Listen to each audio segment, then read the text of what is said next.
ਗੁਰੂ ਰੂਪ ਸਾਧ ਸੰਗਤ ਜੀਓ, ਵਾਹਿਗੁਰੂ ਜੀ ਕਾ ਖਾਲਸਾ, ਵਾਹਿਗੁਰੂ ਜੀ ਕੀ ਫਤਿਹ। ਗੁਰੂ ਮਹਾਰਾਜ ਜੀ ਦੀ ਅਪਾਰ ਕਿਰਪਾ ਸਦਕਾ ਆਪਾਂ ਨੂੰ ਇਸ ਭਾਗੀਆਂ ਘੜੀਆਂ ਪ੍ਰਾਪਤ ਹੋਈਆਂ ਨੇ। ਸਤਿਗੁਰੂ ਨੇ ਜਿੱਥੇ ਏਡੀ ਵੱਡੀ ਕਿਰਪਾ ਕੀਤੀ ਹੈ, ਆਪਣੇ ਸਾਰਿਆਂ ਦੇ ਉੱਤੇ ਇੱਕ ਅਹਿਸਾਨ ਹੋਰ ਕਰ ਦੇਣ। ਮਨ ਵਿੱਚ ਸਾਵਧਾਨਤਾ, ਇਕਾਗਰਤਾ, ਸ਼ਰਧਾ, ਭਾਵਨਾ, ਪ੍ਰੇਮ ਭਰ ਕੇ ਸ਼ਬਦ ਅਤੇ ਸੁਰਤ ਦਾ ਮੇਲ ਕਰਾਉਂਦਿਆਂ ਹੋਇਆਂ ਸਤਿਗੁਰੂ ਇਸ ਸਮੇਂ ਨੂੰ ਸੁਭਾਗਾ ਬਣਾਉਣ, ਆਪਣੀ ਪਵਿੱਤਰ ਪਾਵਨ ਬਾਣੀ ਦੀ ਕਥਾ ਵਾਰਤਾ ਕਰਨ ਅਤੇ ਸੁਣਨ ਦੀ ਸਮਰੱਥਾ ਬਖਸ਼ਣ। ਅੱਜ ਸਤਿਗੁਰੂ ਆਪਣੇ ਪਵਿੱਤਰ ਪਾਵਨ ਅੰਗ 193 ਤੋਂ ਅੱਧ ਵਿਚਕਾਰੋਂ ਜਿਉਂ ਰਾਗ ਗੌੜੀ ਦੇ ਰਾਹੀਂ ਆਪਣੇ ਪੰਜਵੇਂ ਸਰੂਪ ਦੁਆਰਾ ਆਪਣੀ ਮਹਾ ਮੁਬਾਰਕ ਅਤੀ ਸੱਚੀ ਸੁੱਚੀ ਰਸ ਰਸੀ ਮਹਾ ਮਿਠੜੀ ਰਸਨਾ ਦੁਆਰਾ ਇਹ ਉਪਦੇਸ਼ ਬਖਸ਼ਿਸ਼ ਕਰ ਰਹੇ ਨੇ। ਆਓ ਆਪਣੀਆਂ ਸੁਰਤੀਆਂ ਵਿਰਤੀਆਂ ਨੂੰ ਸਤਿਗੁਰਾਂ ਦੇ ਚਰਨਾਂ ਨਾਲ ਜੋੜਨ ਦਾ ਯਤਨ ਕਰੀਏ। ਗੌੜੀ ਮਹਿਲਾ ਪੰਜਵਾਂ। ਹਰ ਸਿਮਰਤ ਤੇਰੀ ਜਾਏ ਬਲਾਏ, ਸਰਵ ਕਲਿਆਣ ਵਸੈ ਮਨ ਆਏ। ਬਲਾ ਕਹਿੰਦੇ ਨੇ ਭੈੜੀ ਸ਼ਕਤੀ ਨੂੰ, ਭਾਵ ਜਿਹਨੂੰ ਆਪਾਂ ਮਾਇਆ ਕਹਿ ਦਈਏ। ਆਪਾਂ ਕਹਿੰਦੇ ਪਤਾ ਨਹੀਂ ਕੀ ਬਲਾ ਹੈ। ਭੂਤਾਂ ਪ੍ਰੇਤਾਂ ਨੂੰ ਵੀ ਬਲਾ ਕਹਿੰਦੇ ਨੇ, ਭਾਵ ਭੈੜੀ ਬਿਰਤੀ ਵਾਲੀ ਕੋਈ ਤਕੜੀ ਚੀਜ਼ ਹੋਵੇ ਉਹਨੂੰ ਬਲਾ ਕਹਿੰਦੇ ਨੇ। ਕਹਿੰਦੇ ਹੇ ਬੰਦੇ, ਹਰੀ ਦਾ ਸਿਮਰਨ ਕਰਨ ਦੇ ਨਾਲ ਤੇਰੀ ਜਿਹੜੀ ਬਲਾ ਤੈਨੂੰ ਚਿੰਬੜੀ ਹੋਈ ਹੈ ਨਾ, ਹਉਮੈ ਰੂਪੀ ਬਲਾ, ਇਹ ਮਾਇਆ ਰੂਪੀ ਬਲਾ, ਇਹ ਚਲੀ ਜਾਏਗੀ। ਤੇਰਾ ਸਾਹ ਜਿਹੜਾ ਹੈ ਤੈਨੂੰ ਛੱਡ ਕੇ ਚਲੀ ਜਾਏਗੀ। ਨਹੀਂ ਤਾਂ ਸਾਧ ਸੰਗਤ ਜੀ ਮਹਾਰਾਜ ਕਹਿੰਦੇ ਨੇ ਅਨੇਕ ਯਤਨ ਨਹੀਂ ਹੋਤ ਛੁਟਾਰਾ। ਇਹ ਮਾਇਆ ਤੋਂ ਬੇਅੰਤ ਤਰੀਕਿਆਂ ਨਾਲ ਛੁਟਕਾਰਾ ਨਹੀਂ ਹੁੰਦਾ। ਕੋਈ ਧੂਣੀਆਂ ਧਾਪਦਾ, ਕੋਈ ਭੁੱਖਾ ਰਹਿੰਦਾ, ਕੋਈ ਤੀਰਥਾਂ 'ਤੇ ਨਹਾਉਂਦਾ, ਕੋਈ ਪੁੱਠਾ ਲਟਕਿਆ ਹੋਇਆ, ਕੋਈ ਜਲ ਧਾਰੇ ਕਰ ਰਿਹਾ, ਕੋਈ ਹੋਰ ਬੜੇ ਕਠਿਨ ਸਾਧਨ ਕਰ ਰਿਹਾ। ਇਹ ਮਾਇਆ ਰੂਪੀ ਬਲਾ ਤੋਂ ਆਪਣੇ ਯਤਨਾਂ ਨਾਲ ਜਾਂ ਇਹੋ ਜਿਹੇ ਕਰਮ ਕਾਂਡਾਂ ਨਾਲ ਕਈ ਵਾਰੀ ਛੁਟਕਾਰਾ ਨਹੀਂ ਹੁੰਦਾ। ਸਤਿਗੁਰੂ ਕਹਿੰਦੇ ਨੇ ਇਸ ਦਾ ਪੱਕਾ ਇਲਾਜ ਇੱਕੋ ਹੀ ਹੈ ਕਿ ਹਰੀ ਨੂੰ ਸਿਮਰ, ਪਰਮਾਤਮਾ ਨੂੰ ਯਾਦ ਕਰ, ਤੇਰੀ ਬਲਾ ਚਲੀ ਜਾਏਗੀ। ਫਿਰ ਹੋਰ ਕੀ ਹੋਏਗਾ? ਸਰਬ ਕਲਿਆਣ ਵਸੈ ਮਨ ਆਏ। ਹਰ ਤਰ੍ਹਾਂ ਦਾ ਆਨੰਦ, ਹਰ ਤਰ੍ਹਾਂ ਦਾ ਸੁੱਖ ਤੇਰੇ ਹਿਰਦੇ 'ਚ ਆ ਕੇ ਵਸ ਜਾਏਗਾ। ਉਹਨੇ ਵਸ ਜਾਣਾ ਆ ਕੇ, ਕਿਉਂਕਿ ਸਾਧ ਸੰਗਤ ਜੀ ਬੰਦੇ ਨੂੰ ਜਦੋਂ ਬੁਖਾਰ ਉਤਰ ਜਾਂਦਾ ਨਾ, ਬੰਦੇ ਦੇ ਹੱਡ ਪੈਰ ਆਪਣੇ ਆਪ ਟੁੱਟਣੋਂ ਹਟ ਜਾਂਦੇ ਨੇ। ਨਹੀਂ ਤਾਂ ਬੁਖਾਰ ਚੜ੍ਹਿਆ ਹੁੰਦਾ ਨਾ, ਉਹ ਮੋਢੇ ਕੀ ਲੱਤਾਂ ਕੀ ਸਭ ਪੀੜ ਕਰਦੇ ਨੇ। ਬੁਖਾਰ ਉਤਰ ਗਿਆ, ਇਹ ਸਾਰੀ ਬੋਡੀ ਦੀ ਪੀੜ ਹੈ ਜਿਹੜੀ ਉਹ ਆਪਣੇ ਆਪ ਖਤਮ ਹੋ ਜਾਂਦੀ ਹੈ। ਹਉਮੈ ਦਾ ਬੁਖਾਰ ਉਤਰ ਜੇ ਬੰਦੇ ਨੂੰ, ਤਾਂ ਫਿਰ ਬਾਕੀ ਜਿਹੜੇ ਹੈਗੇ ਨੇ ਉਹ ਆਪਣੇ ਆਪ ਦੁੱਖ ਚਲੇ ਜਾਂਦੇ ਨੇ। ਮਹਾਰਾਜ ਜੀ ਕਹਿੰਦੇ ਭਜ ਮਨ ਮੇਰੇ ਏਕੋ ਨਾਮ, ਜੀ ਤੇਰੇ ਕੈ ਆਵੈ ਕੰਮ। ਹੇ ਮੇਰੇ ਮਨਾ, ਤੂੰ ਇੱਕੋ ਨਾਮ ਨੂੰ ਭਜ, ਇੱਕੋ ਨਾਮ ਨੂੰ ਜਪ, ਲੱਗਿਆ ਰਹਿ ਵਾਹਿਗੁਰੂ ਵਾਹਿਗੁਰੂ ਵਾਹਿਗੁਰੂ ਵਾਹਿਗੁਰੂ ਵਾਹਿਗੁਰੂ। ਆਪਣੀ ਰਸਨਾ ਨਾਲ ਜਪਣਾ, ਆਪਣੇ ਕੰਨਾਂ ਨਾਲ ਉਹਨੂੰ ਸੁਣਨਾ ਵੀ ਹੈ। ਨਹੀਂ ਤਾਂ ਕਈ ਵਾਰੀ ਕੀ ਹੁੰਦਾ ਹੈ, ਅਸੀਂ ਜੀਭ ਨਾਲ ਜਪੀ ਜਾਂਦੇ ਹੁੰਦੇ ਹਾਂ, ਕੰਨਾਂ ਨਾਲ ਸੁਣਦੇ ਨਹੀਂ, ਕਿਉਂਕਿ ਸਾਡਾ ਮਨ ਉਹ ਕਿਤੇ ਦੁਨਿਆਵੀ ਝਮੇਲਿਆਂ 'ਚ ਫਸਿਆ ਹੁੰਦਾ। ਸਾਧ ਸੰਗਤ ਜੀ ਐਕਚੁਅਲੀ ਸਾਡੇ ਕੰਨ ਨਹੀਂ ਸੁਣਦੇ, ਕੰਨਾਂ ਦੇ ਰਾਹੀਂ ਸਾਡਾ ਮਨ ਸੁਣਦਾ। ਅਸਲ ਦੇ ਵਿੱਚ ਸਾਡੀਆਂ ਅੱਖਾਂ ਨਹੀਂ ਦੇਖਦੀਆਂ, ਅੱਖਾਂ ਦੇ ਰਾਹੀਂ ਸਾਡਾ ਮਨ ਦੇਖ ਰਿਹਾ ਹੁੰਦਾ। ਸਾਡੀ ਜੀਭ ਨਹੀਂ ਬੋਲਦੀ, ਅਸਲ ਦੇ ਵਿੱਚ ਜੀਭ ਦੇ ਰਾਹੀਂ ਸਾਡਾ ਮਨ ਬੋਲ ਰਿਹਾ ਹੁੰਦਾ। ਜਦੋਂ ਸਾਡੇ ਮਨ ਦੇ ਵਿੱਚ ਸ਼ਾਂਤੀ ਹੁੰਦੀ ਹੈ, ਉਦੋਂ ਸਾਡੇ ਬੋਲਾਂ ਦੇ ਵਿੱਚ ਸ਼ਾਂਤੀ ਹੁੰਦੀ ਹੈ, ਮਿਠਾਸ ਹੁੰਦੀ ਹੈ, ਸਹਿਜ ਹੁੰਦਾ। ਜਦੋਂ ਸਾਡੇ ਬੋਲਾਂ ਦੇ ਵਿੱਚ ਕ੍ਰੋਧ ਹੁੰਦਾ, ਸਾਧ ਸੰਗਤ ਸਾਡੀ ਆਵਾਜ਼ ਵੀ ਉੱਚੀ ਹੋ ਜਾਂਦੀ ਹੈ, ਸਾਡੀ ਜ਼ੁਬਾਨ ਦੇ ਵਿੱਚੋਂ ਕੜਤਣ ਵੀ ਆ ਜਾਂਦੀ ਹੈ, ਕਾਲਾਪਣ ਆ ਜਾਂਦਾ ਹੈ, ਰੁੱਖਾਪਣ ਆ ਜਾਂਦਾ, ਕਿਉਂਕਿ ਅਸਲ 'ਚ ਜੀਭ ਨਹੀਂ ਬੋਲ ਰਹੀ, ਜ਼ੁਬਾਨ ਨਹੀਂ ਬੋਲ ਰਹੀ, ਬੋਲ ਤਾਂ ਮਨ ਰਿਹਾ, ਉਹ ਬੋਲ ਰਿਹਾ ਸਾਡੀ ਜੀਭ ਦੇ ਰਾਹੀਂ। ਆਪਾਂ ਇਹ ਕਈ ਵਾਰੀ ਜਾਂਦੇ ਹੁੰਦੇ ਹਾਂ, ਸਾਨੂੰ ਕੋਈ ਉਲਾਂਭਾ ਦਿੰਦਾ, ਵੀਰ ਜੀ ਮੈਂ ਤੁਹਾਨੂੰ ਫਤਿਹ ਬੁਲਾਈ ਸੀ, ਤੁਸੀਂ ਫਤਿਹ ਦਾ ਜਵਾਬ ਨਹੀਂ ਦਿੱਤਾ। ਉਹ ਭਾਈ ਮੈਂ ਦੇਖਿਆ ਨਹੀਂ। ਨਹੀਂ ਜੀ, ਤੁਸੀਂ ਮੇਰੇ ਵੱਲ ਤਾਂ ਦੇਖ ਰਹੇ ਸੀ, ਐਕਚੁਅਲੀ ਅੱਖਾਂ ਉਹਦੇ ਵੱਲ ਦੇਖ ਰਹੀਆਂ ਹੋਣਗੀਆਂ, ਪਰ ਮਨ ਕਿਤੇ ਹੋਰ ਹੋਏ। ਇਸ ਕਾਰਨ ਅੱਖਾਂ ਨੇ ਬੇਸ਼ੱਕ ਦੇਖ ਲਿਆ, ਫਿਰ ਉਹ ਜੀ ਅੱਛਾ ਉਹ ਵੀ ਤੇਰੇ ਇੱਦਾਂ ਦੇ ਕੱਪੜੇ ਪਾਏ ਹੋਏ ਸੀ, ਹਾਂ ਜੀ ਮੇਰੇ ਇੱਦਾਂ ਦੇ, ਅੱਛਾ ਭਾਈ ਮੈਂ ਦੇਖਿਆ ਨਹੀਂ, ਸੌਰੀ ਮੇਰਾ ਧਿਆਨ ਕਿਤੇ ਹੋਰ ਸੀ। ਜਦੋਂ ਅਸੀਂ ਧਿਆਨ ਦੇ ਨਾਲ ਵਾਹਿਗੁਰੂ ਦਾ ਜਾਪ ਕਰਦੇ ਹਾਂ ਅਤੇ ਧਿਆਨ ਦੇ ਨਾਲ ਹੀ ਉਸ ਨੂੰ ਸੁਣਦੇ ਹਾਂ, ਸਾਡਾ ਪ੍ਰਵਾਨ ਹੀ ਉਹ ਹੁੰਦਾ। ਪਰ ਇਹ ਮਤਲਬ ਇਸ ਗੱਲ ਨੂੰ ਅਸੀਂ ਸੋਚ ਕੇ ਅਸੀਂ ਸਿਮਰਨ ਕਰਨਾ ਛੱਡ ਨਹੀਂ ਦੇਣਾ, ਕਿਉਂਕਿ ਮਨ ਪਹਿਲੇ ਦਿਨ ਨਹੀਂ ਟਿਕਦਾ ਹੁੰਦਾ। ਅਸੀਂ ਵਾਰੀ ਵਾਰੀ ਇਹਦੀ ਰਿਹਰਸਲ ਕਰਨੀ ਹੈ। ਜਿਹਨੂੰ ਇਹ ਫਾਰਸੀ ਵਾਲੇ ਰਿਆਜ਼ ਕਹਿੰਦੇ ਨੇ, ਹਿੰਦੀ ਸੰਸਕ੍ਰਿਤ ਵਾਲੇ ਨੂੰ ਅਭਿਆਸ ਕਹਿੰਦੇ ਨੇ, ਇੰਗਲਿਸ਼ ਵਾਲੇ ਪ੍ਰੈਕਟਿਸ ਕਹਿੰਦੇ ਨੇ। ਅਸੀਂ ਇਹ ਕਰਨਾ, ਵਾਰੀ ਕਰਨਾ, ਤਾਂ ਕਿ ਇੱਕ ਦਿਨ ਐਸਾ ਆਵੇ ਸਾਡੇ ਮਨ ਨੂੰ ਆਦਤ ਪੈ ਜੇ। ਸਾਧ ਸੰਗਤ ਜੀ, ਸੈਕੋ ਇਹ ਗੱਲ ਕਹਿੰਦੀ ਹੈ ਕਿ ਕਿਸੇ ਕੰਮ ਨੂੰ ਅਸੀਂ 40 ਦਿਨ ਕਰ ਲਈਏ ਤਾਂ ਸਾਡੇ ਮਨ ਨੂੰ ਅਤੇ ਸਾਡੇ ਤਨ ਨੂੰ ਉਸ ਦੀ ਥੋੜੀ ਆਦਤ ਪੈ ਜਾਂਦੀ ਹੈ। ਮਹਾਂਪੁਰਖ ਜਿਹੜਾ ਚਰੀਹਾ ਦੇਣ ਦਾ ਰਿਵਾਜ ਚੱਲਿਆ ਨਾ, ਐਕਚੁਅਲੀ ਇਹ ਤਾਂ ਹੀ ਚੱਲਿਆ ਕਿ ਵੀ ਤੂੰ 40 ਦਿਨ ਗੁਰਦੁਆਰੇ ਜਾ, ਕਿ 41ਵੇਂ ਦਿਨ ਜੋ ਤੂੰ ਨਾ ਜਾਏਗਾ ਨਾ, ਤੇਰਾ ਮਨ 'ਚ ਲੱਗੇਗਾ ਯਾਰ ਵੀ ਅੱਜ ਕਿਸੇ ਗੱਲ ਨੂੰ ਮੈਂ ਛੱਡ ਰਿਹਾ। ਉਹ ਤੇਰਾ ਜੀ 41 ਦਿਨ ਵੀ ਕਰੇਗਾ, ਫਿਰ ਤੇਰਾ 42ਵੇਂ ਦਿਨ ਵੀ ਜੀ ਕਰੇਗਾ। ਹੌਲੀ ਜਦੋਂ ਤੂੰ ਫਿਰ 60 70 80 100 ਦਿਨ ਚੱਲ ਪਿਆ ਤਾਂ ਫਿਰ ਐਕਚੁਅਲੀ ਤੇਰੀ ਆਦਤ ਬਣ ਜਾਏਗੀ, ਤੇਰੀ ਪੱਕਾ ਸੁਭਾਅ ਬਣ ਜਾਏਗਾ, ਤੇਰਾ ਉਹ ਸੰਸਕਾਰ ਬਣ ਜਾਏਗਾ ਗੁਰਦੁਆਰੇ ਜਾਣਾ। ਫਿਰ ਜਿਸ ਦਿਨ ਤੂੰ ਗੁਰਦੁਆਰੇ ਨਾ ਜਾਏਗਾ ਨਾ, ਉਸ ਦਿਨ ਤੈਨੂੰ ਇਹ ਲੱਗੇਗਾ ਯਾਰ ਵੀ ਅੱਜ ਮੈਨੂੰ ਪਤਾ ਨਹੀਂ ਕਿੰਨਾ ਘਾਟਾ ਪੈ ਗਿਆ। ਹਾਂ, ਫਿਰ ਆਪਾਂ ਪੱਕੀ ਹੋਈ ਆਦਤ ਨੂੰ 40 ਕੁ ਦਿਨ ਨਾ ਛੱਡੀਏ ਕਰੀਏ, ਉਹ ਫਿਰ ਹੌਲੀ ਛੁੱਟ ਜਾਂਦੀ ਹੈ ਆਦਤ। ਫਿਰ ਉਹ ਛੁੱਟੀ ਸਰਕਲ 'ਚੋਂ ਨਿਕਲਣਾ ਤਾਂ ਕਈ ਵਾਰੀ ਸੌਖਾ ਹੁੰਦਾ, ਪਰ ਉਸ ਸਰਕਲ ਦੇ ਵਿੱਚ ਦੁਬਾਰਾ ਇੰਟਰ ਹੋਣਾ ਬਹੁਤ ਔਖਾ ਹੋ ਜਾਂਦਾ। ਮੇਰੇ ਸਤਿਗੁਰੂ ਫਰਮਾਉਂਦੇ ਨੇ, ਕਹਿੰਦੇ ਹੇ ਮੇਰੇ ਮਨ, ਇੱਕੋ ਨਾਮ ਨੂੰ ਭਜ, ਉਹਨੂੰ ਜਪ, ਧਿਆ ਉਹਨੂੰ, ਜੀ ਤੇਰੇ ਕਾ ਆਵੈ ਕਾਮ, ਤੇਰੀ ਜਿੰਦ ਦੇ ਕੰਮ ਆਊਗਾ। ਜਦੋਂ ਤੇਰੀ ਜਿੰਦ ਨੂੰ ਜਮਾਂ ਨੇ ਪਕੜਿਆ ਹੋਣਾ, ਤੇਰੀ ਇੱਥੇ ਵੀ ਸੰਸਾਰ ਦੇ ਵਿੱਚ ਵੀ ਜਦੋਂ ਆਪਣੀ ਜਿੰਦ ਨੂੰ ਬਕਾਰਾਂ ਨੇ, ਪਾਪਾਂ ਬਕਾਰਾਂ ਨੇ ਪਕੜਿਆ ਹੋਇਆ, ਤਾਂ ਇਹ ਨਾਮ ਹੀ ਛਡਾਉਂਦਾ ਸਾਨੂੰ ਇੱਥੇ।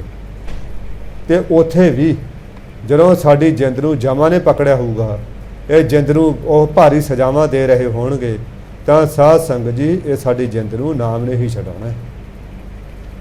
ਕਿਉਂਕਿ ਪ੍ਰਮਾਤਮਾ ਦਾ ਨਾਮ ਹੀ ਇੱਕ ਐਸਾ ਹੈ, ਜਿੱਥੇ ਹਰ ਆਰਾਧੀ ਹੈ ਤਿੱਥੈ ਹਰ ਮਿੱਤ ਸਹਾਈ। ਜਦੋਂ ਅਸੀਂ ਪਰਮਾਤਮਾ ਨੂੰ ਯਾਦ ਕਰਦੇ ਹਾਂ, ਜਿੱਥੇ ਵੀ ਪਰਮਾਤਮਾ ਸਾਡਾ ਸਹਾਇਕ ਬਣ ਕੇ ਸਾਡੀ ਮਦਦ ਕਰਦਾ। ਰਹਾਉ ਤੋਂ ਬਾਅਦ ਸਤਿਗੁਰੂ ਫਰਮਾਉਂਦੇ ਨੇ, ਹਰੈਣ ਦਿਨ ਸਗੁਣ ਗਾਓ ਅਨੰਤਾ, ਗੁਰ ਪੂਰੇ ਕਾ ਨਿਰਮਲ ਮੰਤਾ। ਕਹਿੰਦੇ ਦਿਨ ਰਾਤ ਉਹ ਅਨੰਤ ਪਰਮਾਤਮਾ ਨੂੰ, ਅਨੰਤ ਮੀਨਜ਼ ਜਿਹਦਾ ਕੋਈ ਅੰਤ ਨਹੀਂ ਹੈ, ਜਿਹੜਾ ਅੰਤ ਤੋਂ ਬਿਨਾਂ ਹੈ, ਜਿਹਨੂੰ ਅਸੀਂ ਦੂਸਰੇ ਸ਼ਬਦਾਂ 'ਚ ਬੇਅੰਤ ਕਹਿੰਦੇ ਹਾਂ। ਕਹਿੰਦੇ ਤੂੰ ਦਿਨ ਰਾਤ ਉਹ ਬੇਅੰਤ ਪਰਮਾਤਮਾ ਨੂੰ, ਉਹ ਅਨੰਤ ਪਰਮਾਤਮਾ ਨੂੰ ਧਿਆ, ਉਹਨੂੰ ਯਾਦ ਕਰ, ਉਸ ਦੇ ਗੁਣ ਗਾ। ਪੂਰੇ ਗੁਰੂ ਦਾ ਨਿਰਮਲ ਮੰਤ ਹੈ ਜਿਹੜਾ, ਭਾਵ ਉਹਦਾ ਗੁਰਮੰਤਰ ਹੈ, ਉਸ ਨੂੰ ਤੂੰ ਵਾਰੀ ਜਪ, ਉਹਦਾ ਵਾਰੀ ਜਾਪ ਕਰ, ਤੇਰਾ ਮਨ ਨਿਰਮਲ ਹੋ ਜਾਏਗਾ। ਤੇਰਾ ਵੀ ਮਨ, ਕਿਉਂਕਿ ਸਤਿਗੁਰੂ ਨੇ ਨਿਰਮਲ ਤੇ ਸਭ ਨਿਰਮਲ ਹੋਗਾ। ਜਦੋਂ ਆਪਾਂ ਨਿਰਮਲ ਨੂੰ ਯਾਦ ਕਰਦੇ ਹਾਂ, ਸਾਧ ਸੰਗਤ ਜੇ ਪਾਏ ਵੀ ਦੇਖਿਆ ਆਮ ਕਰਕੇ ਸੰਸਾਰ ਦੇ ਵਿੱਚ ਜਿਹੋ ਜਿਹੇ ਬੰਦੇ ਦੀ ਸੰਗਤ ਕਰਦੇ ਹਾਂ, ਆਮ ਕਰਕੇ ਕਹਿੰਦੇ ਨੇ ਪੰਜਾਬੀ 'ਚ, ਕਹਿੰਦੇ ਜੇ ਗੁਆਂਢੀ ਦੀ ਅਕਲ ਨਹੀਂ ਆਉਂਦੀ, ਜੇ ਗੁਆਂਢੀ ਦੀ ਸ਼ਕਲ ਨਹੀਂ ਆਉਂਦੀ ਤਾਂ ਗੁਆਂਢੀ ਦੀ ਅਕਲ ਜ਼ਰੂਰ ਆ ਜਾਂਦੀ ਹੈ। ਕਿਸੇ ਮਿੱਠਾ ਬੋਲਣ ਵਾਲੇ ਬੰਦੇ ਦੀ ਆਪਾਂ ਸੰਗਤ ਕਰੀਏ ਤਾਂ ਹੌਲੀ ਸਾਡੇ ਬੋਲਾਂ 'ਚ ਵੀ ਮਿਠਾਸ ਆਉਣੀ ਸ਼ੁਰੂ ਹੋ ਜਾਏਗੀ।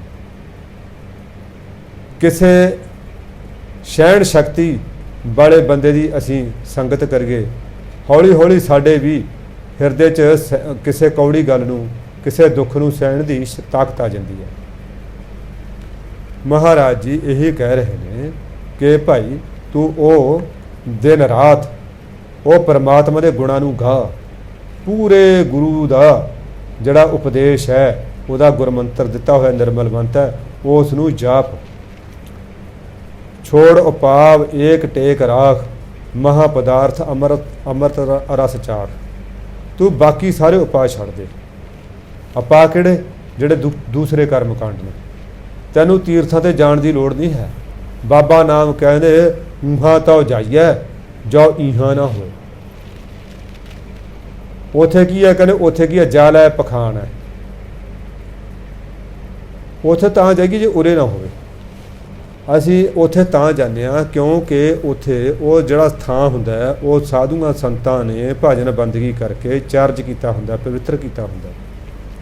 ਅਸੀਂ ਇੱਕ ਉੱਥੇ ਜਾਂਦੇ ਹਾਂ ਕਿ ਉੱਥੇ ਨਾਮ ਜਪਣ ਵਾਲੇ ਬਹੁਤ ਆਤ ਦੇ ਵਿੱਚ ਹੁੰਦੇ ਨੇ। ਅਸੀਂ ਜਦੋਂ ਬਹੁਤੇ ਬੰਦਿਆਂ ਦੀ ਸੰਗਤ ਕਰਦੇ ਹਾਂ ਤਾਂ ਉਹਨਾਂ ਦਾ ਅਸਰ ਸਾਡੇ 'ਤੇ ਸੁਤੇ ਸਿੱਧ ਹੋ ਜਾਂਦਾ। ਖਾਸ ਕਰਕੇ ਆਪਾਂ ਇੱਕ ਦੇਖਿਆ, ਆਪਣੀ ਹਵਾ ਹੈ, ਇਹ ਵੱਧ ਦਬਾਅ ਤੋਂ ਘੱਟ ਦਬਾਅ ਵਾਲੇ ਪਾਸੇ ਨੂੰ ਚੱਲਦੀ ਹੈ। ਬਿਲਕੁਲ ਇਸੇ ਤਰ੍ਹਾਂ ਸਾਡੇ ਜਿਹੜੇ ਮਨ ਦੀ ਵਿਰਤੀ ਆ ਉਹ ਵੀ ਵੱਧ ਦਬਾਅ ਵਾਲੇ ਪਾਸੇ ਤੋਂ ਘੱਟ ਦਬਾਅ ਵਾਲੇ ਪਾਸੇ ਚੱਲਦੀ ਹੈ। ਹੁਣ ਸਾਧੂ ਸੰਤਾਂ ਕੋਲੇ ਨਾਮ ਦੀ ਕਮਾਈ ਬਹੁਤ ਜ਼ਿਆਦਾ ਹੁੰਦੀ ਹੈ। ਉੱਥੇ ਨਾਮ ਦੇ ਮਾਹੌਲ ਦਾ ਦਬਾਅ ਬਹੁਤ ਜ਼ਿਆਦਾ ਹੁੰਦਾ। ਅਸੀਂ ਜਦੋਂ ਘੱਟ ਦਬਾਅ ਵਾਲੇ ਪਾਸੇ ਜਾਂਦੇ ਹਾਂ, ਸਾਡੇ 'ਤੇ ਉਹਨਾਂ ਦਾ ਅਸਰ ਸੁਤੇ ਸਿੱਧ ਹੋ ਜਾਂਦਾ ਹੈ, ਸਹਿਜ ਹੀ ਹੋ ਜਾਂਦਾ ਹੈ। ਸਾਡੇ ਅੰਦਰ ਵੀ ਪਰਮਾਤਮਾ ਦਾ ਨਾਮ ਚੱਲਣਾ ਸ਼ੁਰੂ ਹੋ ਜਾਂਦਾ। ਕਹਿੰਦੇ ਤੂੰ ਬਾਕੀ ਉਪਾਅ ਛੱਡ ਦੇ, ਤੂੰ ਇੱਕੋ ਪਰਮਾਤਮਾ 'ਤੇ ਟੇਕ ਰੱਖ, ਇੱਕੋ ਆਸਰਾ ਰੱਖ। ਪਰਮਾਤਮਾ ਜਦੋਂ ਤੇਰੀ ਮਰਜ਼ੀ ਹੋਏਗੀ ਤੂੰ ਮੈਥੋਂ ਇਹ ਕੰਮ ਕਰਵਾ ਲੈ। ਜਾਂ ਇਹ ਆਪਾਂ ਕਈ ਵਾਰੀ ਦੁਬਿਧਾ 'ਚ ਹੁੰਦੇ ਹਾਂ ਨਾ, ਆਪਾਂ ਸੋਚਦੇ ਹਾਂ ਕੰਮ ਕਰੀਏ ਜਾਂ ਨਾ ਕਰੀਏ। ਫਿਰ ਉੱਥੇ ਇਹੀ ਅਰਦਾਸ ਕਰਨੀ ਬਣਦੀ ਹੈ ਕਿ ਹੇ ਪਰਮਾਤਮਾ ਕਿਰਪਾ ਕਰੋ ਜੀ, ਜਿਸ ਤਰ੍ਹਾਂ ਤੁਹਾਨੂੰ ਠੀਕ ਲੱਗਦਾ ਉਸ ਤਰ੍ਹਾਂ ਕਰਵਾ ਲਓ। ਬਹੁਤ ਸਾਰੇ ਗੁਰਸਿੱਖਾਂ ਨੂੰ ਇਹ ਦੇਖਿਆ ਸਵੇਰੇ ਉੱਠ ਕੇ ਉਹ ਇਹੀ ਕਹਿੰਦੇ ਨੇ, ਹੇ ਪਰਮਾਤਮਾ ਅਸੀਂ ਤੇਰੇ ਹੱਥ ਦੀਆਂ ਕਠਪੁਤਲੀਆਂ, ਤੇਰੀ ਮਰਜ਼ੀ ਪੂਰਬ ਨੂੰ ਲੈ ਕੇ ਜਾ, ਤੇਰੀ ਮਰਜ਼ੀ ਪੱਛਮ ਨੂੰ ਲੈ ਕੇ ਜਾ, ਤੇਰੀ ਮਰਜ਼ੀ ਇੱਥੇ ਰੱਖ, ਤੇਰੀ ਮਰਜ਼ੀ। ਪਰ ਇੱਕ ਕੰਮ ਕਰੀ ਸਤਿਗੁਰੂ, ਜਿੱਥੇ ਵੀ ਰੱਖੇ, ਪੂਰਬ ਨੂੰ ਲੈ ਕੇ ਜਾ, ਪੱਛਮ ਨੂੰ ਲੈ ਕੇ ਜਾ, ਉੱਤਰ ਨੂੰ ਲੈ ਕੇ ਜਾ, ਦੱਖਣ ਨੂੰ ਲੈ ਕੇ ਜਾ, ਚਾਹੇ ਇੱਥੇ ਰੱਖ। ਪਰਮਾਤਮਾ ਇੱਕ ਕਿਰਪਾ ਕਰੀ, ਤੇਰਾ ਨਾਮ ਮੈਨੂੰ ਵਿਸਰੇ ਨਾ, ਮੈਂ ਧਰਮ ਤੋਂ ਪਰੇ ਨਾ ਹੋਵਾਂ, ਧਰਮ ਦਾ ਪੱਲਾ ਪਕੜ ਕੇ ਹਮੇਸ਼ਾ ਹਮੇਸ਼ਾ ਵਾਸਤੇ ਰੱਖਾਂ। ਬਸ ਮੇਰੇ 'ਤੇ ਇਹ ਕਿਰਪਾ ਕਰੀ। ਗਰੀਬ ਨਵਾਜ ਕਹਿੰਦੇ ਜਦੋਂ ਤੂੰ ਇੱਕ 'ਤੇ ਟੇਕ ਰੱਖੇਂਗਾ ਨਾ, ਬਾਕੀ ਸਾਰੇ ਯਤਨਾਂ ਨੂੰ ਛੱਡ ਕੇ, ਫਿਰ ਕਿਉਂਕਿ ਮਹਾ ਪਦਾਰਥ ਅੰਮ੍ਰਿਤ ਰਸ ਚਾਖ। ਜਿਹੜਾ ਨਾਮ ਅੰਮ੍ਰਿਤ ਗੁਰੂ ਦਾ ਦਿੱਤਾ ਹੋਇਆ ਗੁਰਮੰਤਰ ਹੈ, ਜਿਹੜਾ ਅਤੀ ਪਰਮ ਪਦਾਰਥ ਹੈ, ਉਹਦੇ ਤੂੰ ਰਸ ਨੂੰ ਚੱਖੇਂਗਾ, ਉਹਦੇ ਰਸ ਨੂੰ ਤੂੰ ਚੱਖ ਲਵੇਂਗਾ। ਸਾਧ ਸੰਗਤ ਜੀ, ਉਹਦਾ ਰਸ ਕਦੋਂ ਆਉਂਦਾ? ਅੱਜ ਹੀ ਮੈਂ ਭਾਈ ਵੀਰ ਸਿੰਘ ਜੀ ਦੀ ਵਾਰਤਾ ਸੁਣ ਰਿਹਾ ਸੀ। ਉਹਨਾਂ ਨੇ ਬੜਾ ਸੋਹਣਾ ਕਿਹਾ, ਕਹਿੰਦੇ ਮਿੱਤਰਾ ਤੂੰ ਅਜੇ ਰਸ ਦਾ ਹੱਕਦਾਰ ਹੀ ਨਹੀਂ ਬਣਿਆ। ਕਿਉਂ? ਅਜੇ ਤੂੰ ਸਿਪਾਹੀ ਆ, ਅਜੇ ਤੂੰ ਲੜ ਰਿਹਾ। ਕਿਹਦੇ ਨਾਲ ਤੂੰ ਲੜ ਰਿਹਾ? ਕਾਮ ਨਾਲ, ਕ੍ਰੋਧ ਨਾਲ, ਲੋਭ ਨਾਲ, ਮੋਹ ਨਾਲ, ਹੰਕਾਰ ਨਾਲ, ਈਰਖਾ ਨਾਲ, ਦਵੈਸ਼ ਨਾਲ ਅਜੇ ਤੂੰ ਲੜ ਰਿਹਾ। ਜੰਗ ਦੇ ਮੈਦਾਨ ਦੇ ਵਿੱਚ ਤਾਂ ਵੀਰ ਰਸ ਹੁੰਦਾ, ਉੱਥੇ ਸ਼ਾਂਤ ਰਸ ਨਹੀਂ ਹੁੰਦਾ। ਤੂੰ ਲੜਨਾ ਹੈ, ਆਪਣੇ ਨਾਮ ਦੇ ਗੋਲੇ ਚਲਾਉਣੇ ਨੇ, ਤੂੰ ਨਾਮ ਦੀਆਂ ਤਲਵਾਰਾਂ ਚਲਾਉਣੀਆਂ ਨੇ, ਤਾਂ ਕਿ ਕਾਮ ਕ੍ਰੋਧ ਲੋਭ ਹੰਕਾਰ ਨੂੰ ਚਿੱਤ ਕਰਕੇ ਸੁੱਟ ਦਵੇਂ। ਤੂੰ ਨਾਮ ਜਪਣਾ, ਤੈਨੂੰ ਰਸ ਆਵੇ ਨਾ ਆਵੇ ਉਹਦੀ ਪਰਵਾਹ ਨਹੀਂ ਕਰਨੀ। ਦੇਖੋ ਪੁਰਾਤਨ ਗੁਰਸਿੱਖ, ਪੁਰਾਤਨ ਗੁਰੂ ਖਾਲਸਾ ਜੰਗ ਯੁੱਧ ਦੇ ਵਿੱਚ ਜਾਂਦਾ ਹੁੰਦਾ ਸੀ, ਉਹ ਇਸ ਗੱਲ ਦੀ ਪਰਵਾਹ ਨਹੀਂ ਕਰਦਾ ਹੁੰਦਾ ਸੀ ਕਿ ਮਹਾਰਾਜ ਮੈਨੂੰ ਜਿੱਤ ਆਵੇ। ਉਹ ਬਸ ਇੱਕੋ ਗੱਲ ਕਹਿੰਦੇ ਸੀ, ਮਹਾਰਾਜ ਅੰਗ ਸੰਗ ਸਹਾਈ ਹੋਇਓ, ਬਈ ਅਸੀਂ ਕਿ ਮੈਦਾਨ ਛੱਡ ਕੇ ਨਾ ਭੱਜੀਏ, ਪੁਰਜਾ ਪੁਰਜਾ ਕੱਟ ਮਰਿਆ ਕਬੂ ਨਾ ਛੱਡਾ, ਖੇਤ ਵਾਲੀ ਅਵਸਥਾ ਸਾਨੂੰ ਪ੍ਰਦਾਨ ਕਰਨੀ ਹੈ। ਉਹ ਬਿਨਾਂ ਹਾਰ ਜਿੱਤ ਦੇ ਆਸਾ ਰੱਖਿਆ ਉਹ ਆਪਣਾ ਜਿਹੜਾ ਹੈ ਅਸਤਰ ਸ਼ਸਤਰਾਂ ਨੂੰ ਚਲਾਉਂਦੇ ਸੀ।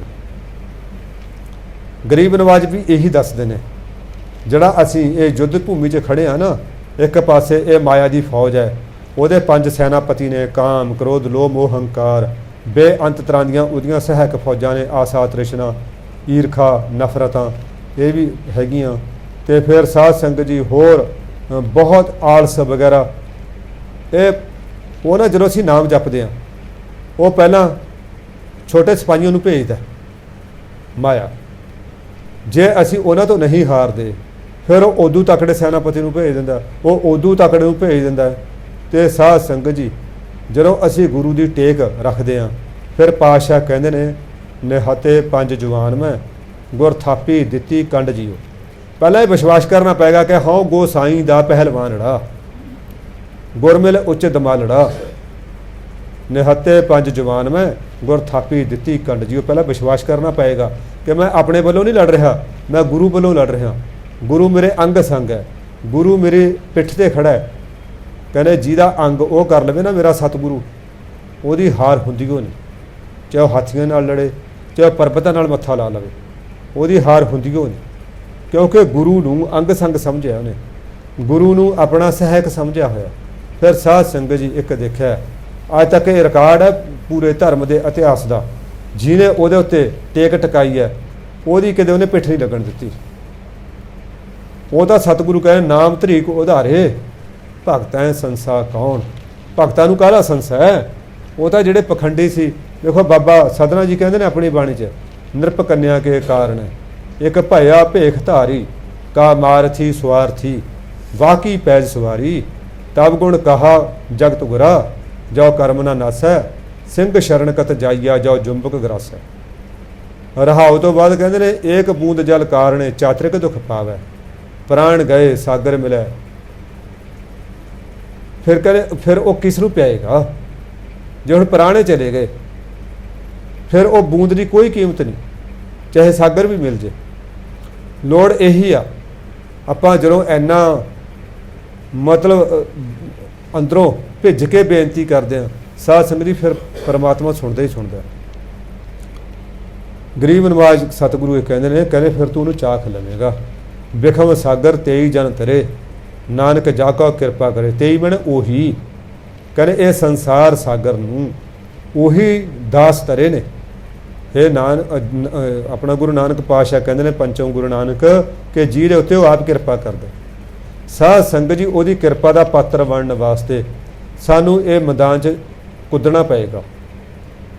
ਉਹਦੇ ਚਰਨਾਂ 'ਚ ਰੋਜ਼ ਨਿਤਾ ਪ੍ਰਤੀ ਸਵਾਸ ਸਵਾਸ ਬੇਨਤੀਆਂ ਕਰਨੀਆਂ ਪੈਣਗੀਆਂ। ਮਹਾਰਾਜ ਰੱਖ, ਮੈਂ ਤੇਰੇ ਰੱਖਣ ਦਾ ਹੀ ਹਾਂ, ਮੈਂ ਤੇਰੇ ਰੱਖਣ ਦਾ ਹੀ ਹਾਂ।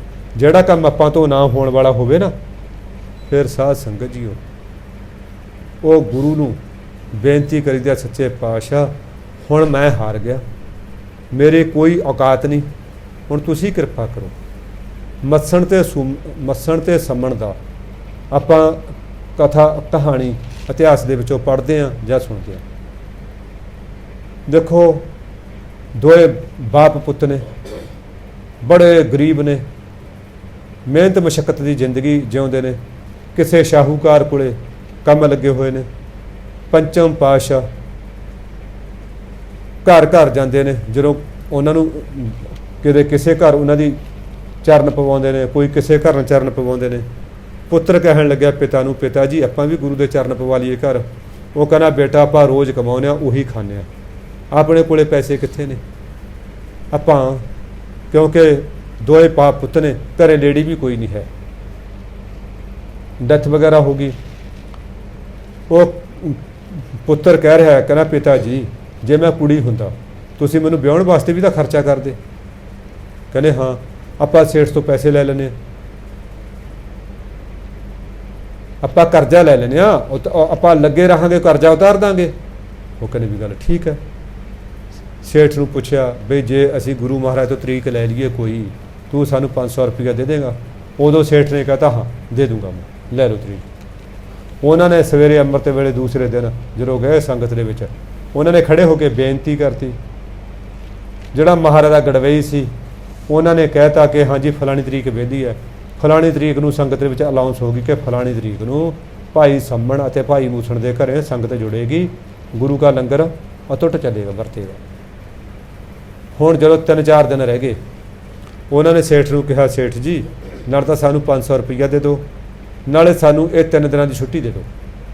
ਅਸੀਂ ਘਰੇ ਹਲਵਾਈ ਬਿਠਾਉਣੇ ਨੇ, ਘਰ ਦੇ ਜਿਹੜਾ ਲੇਪਾ ਪੋਚੀ ਕਰਨੀ ਹੈ, ਕਿਉਂਕਿ ਕੱਚੇ ਘਰ ਹੁੰਦੇ ਸੀ, ਅਸੀਂ ਘਰ ਨੂੰ ਲਿਪ ਪੋਚਣਾ, ਘਰ ਦੀ ਸਾਫ਼ ਸਫਾਈ ਕਰ ਲਈਏ, ਸਾਡੇ ਘਰੇ ਸੰਗਤ ਆਉਣੀ ਹੈ।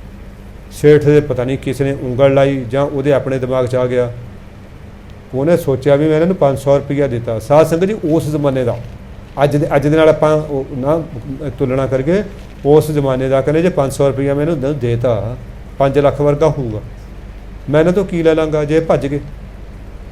ਇਹਨਾਂ ਦਾ ਘਰ ਨਹੀਂ ਬਾਰ ਨਹੀਂ, ਛੋਟਾ ਜਿਹਾ ਘਰ ਹੈ, ਉਹ ਮੁੱਕਰ ਗਿਆ। ਬੜੇ ਹਾੜੇ ਕੱਢੇ, ਗਿੜ ਗੜਾਏ, ਰੋ ਰੋ ਕੇ ਬੇਨਤੀਆਂ ਕਰੀਆਂ ਸ਼ਾਹੂਕਾਰ ਨੂੰ, ਪਰ ਮਾਇਆ ਧਾਰੀ ਅਤ ਅੰਨਾ ਬੋਲਾ। ਉਹਨੇ ਕੋਈ ਬੇਨਤੀ ਨਹੀਂ ਸੁਣੀ, ਜਵਾਬ ਦੇ ਦਿੱਤਾ, ਕਹਿੰਦਾ ਵੀ ਕੰਮ ਆਪਦਾ ਚਾਹੇ ਕੋਈ ਹੋਰ ਲੱਭ ਲਓ, ਪਰ ਮੈਂ ਪੈਸਾ ਕੋਈ ਨਹੀਂ ਦੇਣਾ।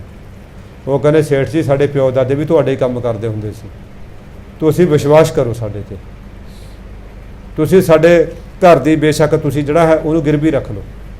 ਉਹ ਕਹਿੰਦਾ ਨਾ, ਚੱਟੇ ਹੀ ਮੁੱਕਰ ਗਏ। ਹੁਣ ਉਦਾਸ ਬੈਠੇ ਨੇ ਵੀ ਹੁਣ ਕੀ ਕਰੀਏ। ਹੁਣ ਫਿਰ ਪੁੱਤਰ ਨੇ ਫੇਰ ਸਲਾਹ ਦਿੱਤੀ, ਪਿਤਾ ਜੀ ਇਹ ਸੇਠ ਨੇ ਧੋਖਾ ਦਿੱਤਾ ਹੈ, ਕਿਉਂ ਨਾ ਅੱਜ ਰਾਤ ਨੂੰ ਆਪਾਂ ਜਾਈਏ ਸੇਠ ਤੇ ਆਪਾਂ ਜਿਹੜਾ ਹੈ ਚੋਰੀ ਕਰਕੇ ਲੈ ਕੇ ਆਈਏ। ਹੁਣ ਪਿਓ ਕਹਿੰਦਾ ਵੀ ਪੁੱਤ ਚੋਰੀ ਕਰਨੀ ਪਾਪ ਹੈ। ਕਹਿੰਦਾ ਪਿਤਾ ਜੀ ਆਪਾਂ ਚੋਰੀ ਨਹੀਂ ਕਰਾਂਗੇ, ਆਪਾਂ ਉਹਦੇ ਘਰੇ ਜਾਵਾਂਗੇ, 500 ਰੁਪਈਏ ਦੀ ਉਹਨੇ ਹਾਂ ਕੀਤੀ ਸੀ, ਆਪਾਂ 500 ਰੁਪਈਆ ਹੀ ਲੈ ਕੇ ਆਵਾਂਗੇ, ਅਤੇ ਜਿਉਂ-ਜਿਉਂ ਸਾਡੇ ਕੋਲ ਪੈਸੇ ਆਉਣਗੇ ਅਸੀਂ ਉਹਦੇ ਪੈਸੇ ਉਤਾਰ ਦਾਂਗੇ। ਕਿਉਂਕਿ ਪਹਿਲਾਂ ਛੱਤਾਂ ਦੇ ਵਿੱਚ ਨਾ ਮੋਰੇ ਰੱਖੇ ਹੁੰਦੇ ਸੀ ਰੌਸ਼ਨੀ ਵਾਸਤੇ, ਘਰ ਭੀੜੇ ਹੁੰਦੇ ਸੀ, ਸਾਈਡਾਂ 'ਤੇ ਤਾਂ ਖਿੜਕੀਆਂ ਹੁੰਦੀਆਂ ਨਹੀਂ ਸੀ, ਅਤੇ ਉਹ ਉੱਪਰ ਵੀ ਰੌਸ਼ਨੀ ਆਵੇ। ਉਹਨਾਂ ਨੇ ਉਹ ਰੌਸ਼ਨੀ ਦੇ ਆਪਣਾ ਉਹ ਮੋਰੇ ਦੇ ਵਿੱਚੋਂ ਦੀ ਪਹਿਲਾਂ ਪਿਤਾ ਲੰਘ ਗਿਆ, ਫਿਰ ਪੁੱਤਰ ਲੰਘ ਗਿਆ। ਹੁਣ 500 ਰੁਪਈਆ ਉਹਨਾਂ ਨੇ, ਕਿਉਂਕਿ ਨੌਕਰ ਸੀ, ਪਤਾ ਸੀ ਸਾਰਾ ਕੁਛ, 500 ਰੁਪਈਆ ਗਿਣ ਕੇ ਚੁੱਕਿਆ ਅਤੇ ਆਰਾਮ ਨਾਲ ਪਹਿਲਾਂ ਪਿਤਾ ਲੰਘ ਗਿਆ, ਰੱਸੇ ਨਾਲ ਜਦੋਂ ਫੜ ਕੇ ਖਿੱਚਣ ਲੱਗਿਆ ਪੁੱਤਰ ਨੂੰ, ਪੁੱਤਰ ਚੌੜਾ ਸੀ, ਭਾਰੀ ਸੀ, ਪੁੱਤਰ ਮੋਰੇ 'ਚ ਫਸ ਗਿਆ, ਨਿਕਲਿਆ ਨਹੀਂ ਜਾ ਰਿਹਾ, ਬੜੀ ਖੇਚਲ ਕੀਤੀ, ਨਹੀਂ ਨਿਕਲਿਆ। ਹੁਣ ਪੁੱਤਰ ਕਹਿੰਦਾ ਪਿਤਾ ਜੀ, ਉਹ ਕਹਿੰਦਾ ਵੀ ਦਿਨ ਲੱਗਿਆ ਚੜ੍ਹਨ, ਜੇ ਦਿਨ ਚੜ੍ਹ ਗਿਆ ਨਾ ਆਪਾਂ ਪਛਾਣੇ ਗਏ, ਬੜੀ ਬੇਇੱਜ਼ਤੀ ਹੋਣੀ, ਆਖਣਗੇ ਗੁਰੂ ਕੇ ਸਿੱਖ ਨੇ ਵੀ ਕੰਮ ਆਹ ਕਰਦੇ।